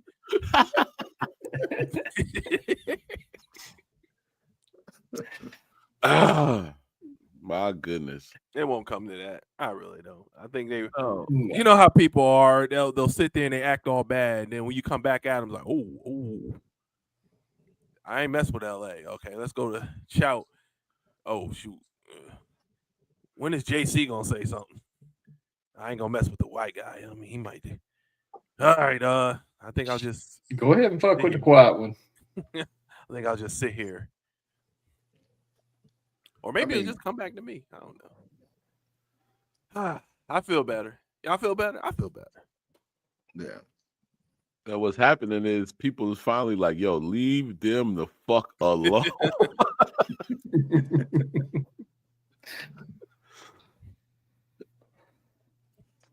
But anywho, I feel better, man. Get you some black cumin seed if you can find it from the vitamin shop. Help you kick that stuff. All right. I'll be good in another day. I'll definitely be good by show day. Got a show on the 6th in Christiansburg. So y'all tap in. You got another show. You doing Lynchburg somewhere, right? Yeah, on the 18th. That's the 18th. That's one where I was talking about because Rome and Ayana's gonna be on it. Yeah, yep. I want to see that. I want to see Rome again. Rome, he does a podcast called the No ID Podcast. I was on. Okay. He pretty cool. He pretty cool dude. And Okay. Ayana, it was she was on the Morning Mac show. Okay. A couple times. I'm like, they're going to DC from Lynchburg? I guess it's not that far than from like Roanoke. I guess it's okay. Anywho, thank you, Molly. Saying this good show. I think it was. I think we got educational. Mm-hmm. Got our point across. Nobody came in talking shit because I mean, like I said, it was so many eyes on here, and no one came in here and said anything. So obviously, they listened and they like, okay, that's what happened. All right. All you gotta do is go back to the Rod Uncensored. Yeah, go to Rod Uncensored, listen to it. Come on here, and you're like, man, he was just giving you advice, bro. And I'm gonna give a shout out to a guy. His name was Richard Jones. I don't know him, but he said it himself. He's like, yo, man, the motive wasn't that. It was he gave 4 reasons why I probably did it. It's 1 to actually help you. 2 because he's a hater. 3 was something. 3 he said that this is something that y'all could probably just sit down and talk about and get this taken care of. And 4 was something. And then he said, in other words, just fuck him. He can't make or break you. And I responded my reasons on all 4. And I said, you're absolutely right. I can't make or break him. And I appreciate you saying stuff like that you're not trying to egg shit on. I guess that's what. Right. He just knew, yo, man, this is not that serious. And it's not. Right. He gave him some good jewels. Yep. See if he make a live about him. Fuck you, man. Don't come in here and tell me what's Nah, man. I'm beyond 10. I mean, you can just tell cornballs. You can tell cornballs say cornball stuff. That's why I told him to get himself at the source. Looking at the outside, to me, it just seemed like, I mean, I ain't gonna say like pride, you know what I mean? Because I mean, I'm not saying, you know what I mean, I know, you know what I mean, Corey, like, you know what I mean, we grew up in Double Dutch or anything, like I ain't saying that. I'm saying, you know what I mean, I know him for years, and he doesn't, I mean, he's not a bad dude or whatever like that. No, but I think, you know what I mean, being embarrassed on the live or whatever, no, you know what I mean, it was just like, oh, they trying to pump me, now I'm going go back at them, and this is this. But yeah, but you know, I understand that, but that's the same thing Ja Rule did. You see what happened to him, right? It wasn't the problem. This is what the problem was, or is, or whatever.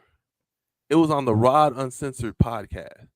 If he didn't say anything, if he didn't go live, because he didn't share it, they wouldn't even know.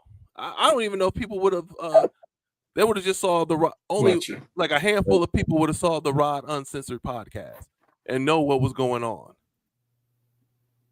He brought this out here because all those people that send me friend requests, they wouldn't have known anything about that if he didn't say anything.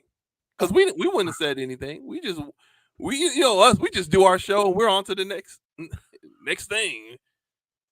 Right, because what you was worried about, and this is no disrespect to Rod, because that's my guy, but the Rod Uncensored podcast at this point right now had about 58 views.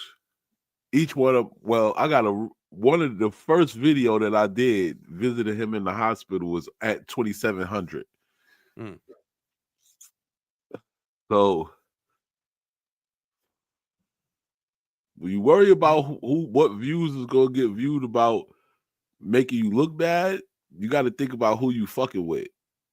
You know what I'm saying? Because LA is my brother, man. LA put my first comedy dollars in my pocket. The first time I ever made any money off of comedy was from LA Josh Preston. And from the very first time I did his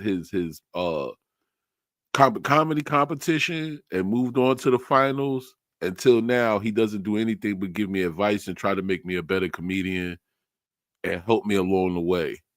So for somebody to try to make him seem like he's a bad person, I cannot stand that or stand for it or just act like it's okay or not let him know what's going on. Like, yeah, I sent him the message you sent me and I sent him what I sent you back to let him know that I tried to tell you, like, yo, bro, that's not it. Like, you could holler at the homie. Like, that's the whole reason why he said he likes you and he think you're a good comedian, but you could do better. He gave you those props on the show too, but that wasn't talked about. So that's what I don't like. I don't like the sucker shit of you going around trying to make it seem like somebody was just talking bad about you, and then you acting like you don't even know who somebody act like you don't even know who LA is, and you can't get his name right. Like you don't know his name. You know his name. Yep. I know that gets me, man. Like I said, people that lie for no reason. You have no reason to lie. And people always come to me. People always come to me with some shit with LA. People always come to me, hey man, hey, listen, man. I'm telling you right now, man. I'm LA's Tony Yayo, man. So I'm going to try to talk some sense into you before it get to 50. Once it get to 50, man, I don't know what to tell you. Now you done fucked up. Now I got to just roll with whatever he with. Whatever he with, I'm with it. Yeah. So when you come to me and you talk to me and I talk sensible to you and I try to make you understand the situation so that you can approach him and work the shit out outside of going live or outside of making some Facebook post that's going to make it piss him off. Once you do that, the gloves is off and the whole team is coming. Yep. So the whole team. Maybe I don't know. It's hopefully it's taken care of. And this is the PoDCasH, and I think anything that happens on this PoDCasH, I'll take full responsibility. That's why I do the disclaimer and all this stuff. All this happened on the Rod Uncensored podcast. He said nothing about that. No. Yo, shout out to Rod. He had me on his show 2 or 3 times and stuff. Yeah, but this time he had me on there, and you couldn't.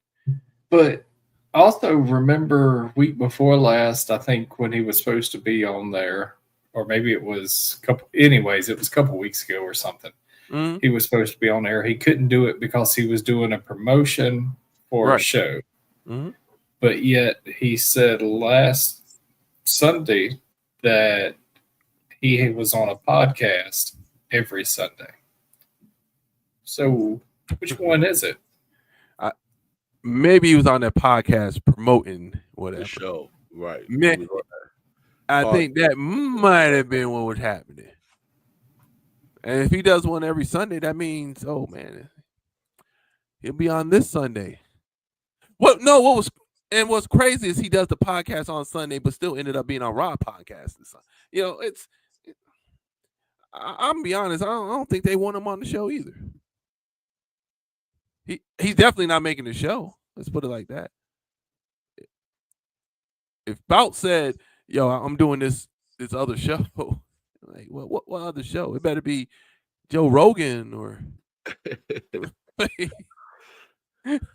right. It better be something I'm getting paid for. Right. Like, what do you mean, man? You need it over here. Right there. I need the views. Something like a co-host. That's right. I need the views, not whatever you're going to. Oh man. That's going to do it, man. It's been 3 hours and 25 minutes. Thank all of y'all for being here. We've had a great time, and we got Thursday, and we're going to play the end game twice, David Green. Okay?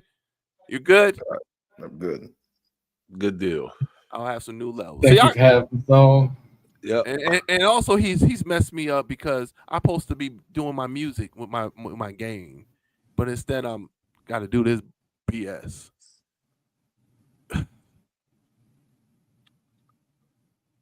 Wednesday, hopefully nothing will be said, and Wednesday I can just after work. Oh no, wifey time. We'll see what kind of music I'll be doing.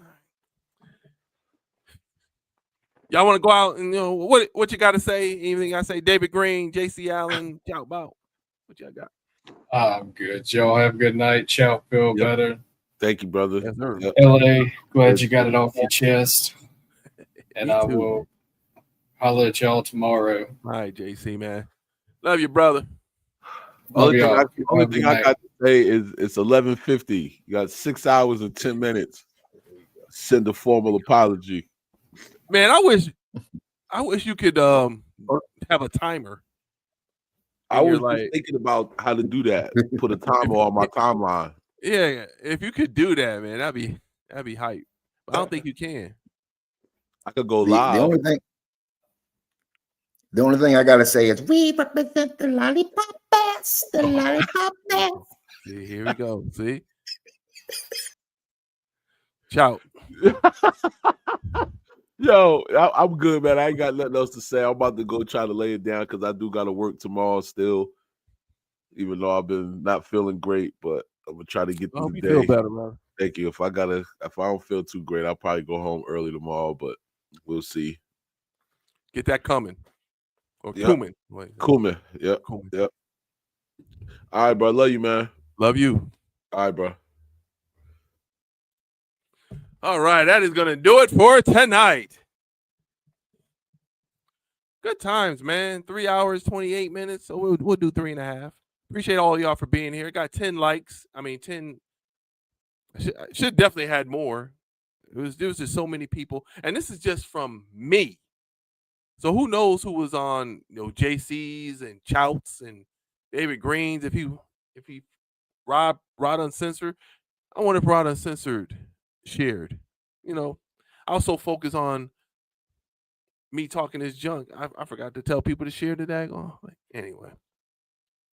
Thank y'all for being here. Thank the people that were on the podcast, Chout Bout, JC Wellen, David Green, Rod Uncensored, and Mr. 505. Appreciate everybody in the chat. Appreciate that boy Quinn. New guy, man. Appreciate you stopping by. Molly, OC, all late. OC Diesel, appreciate it. Louisa, Tay Boogie, Wheezy. Yeah, Wheezy. Aquarius, of course. I couldn't mess with Aquarius like I wanted to tonight, man, because she'll give me hype. We'll be doing some other things. Thank you again, that boy Quinn, excuse me. Billy Ye. Jennifer even came in here and did a comment. Jennifer, what? Let's see. I think I got everybody. Jordan B came in.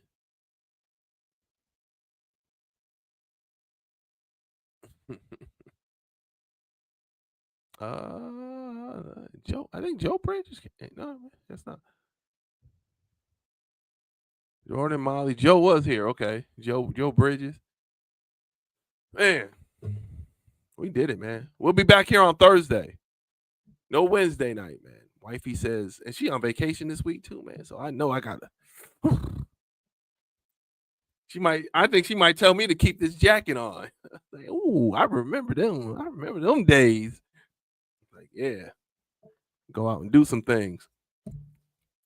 I might wear this tomorrow out, so I can still fit it, man. Like I said, man, I get rid of this gut.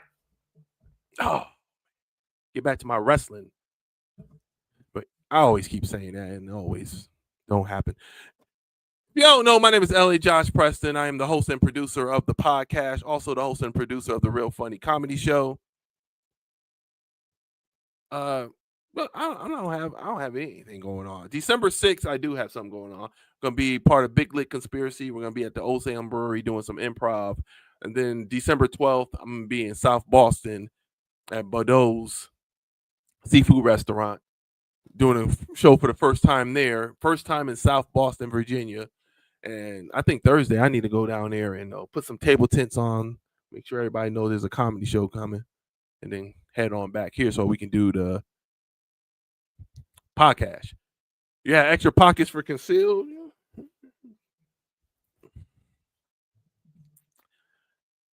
Hopefully it doesn't come down to any of that. Like I said, man, I choose violence, but I don't choose like gun violence and stuff, man.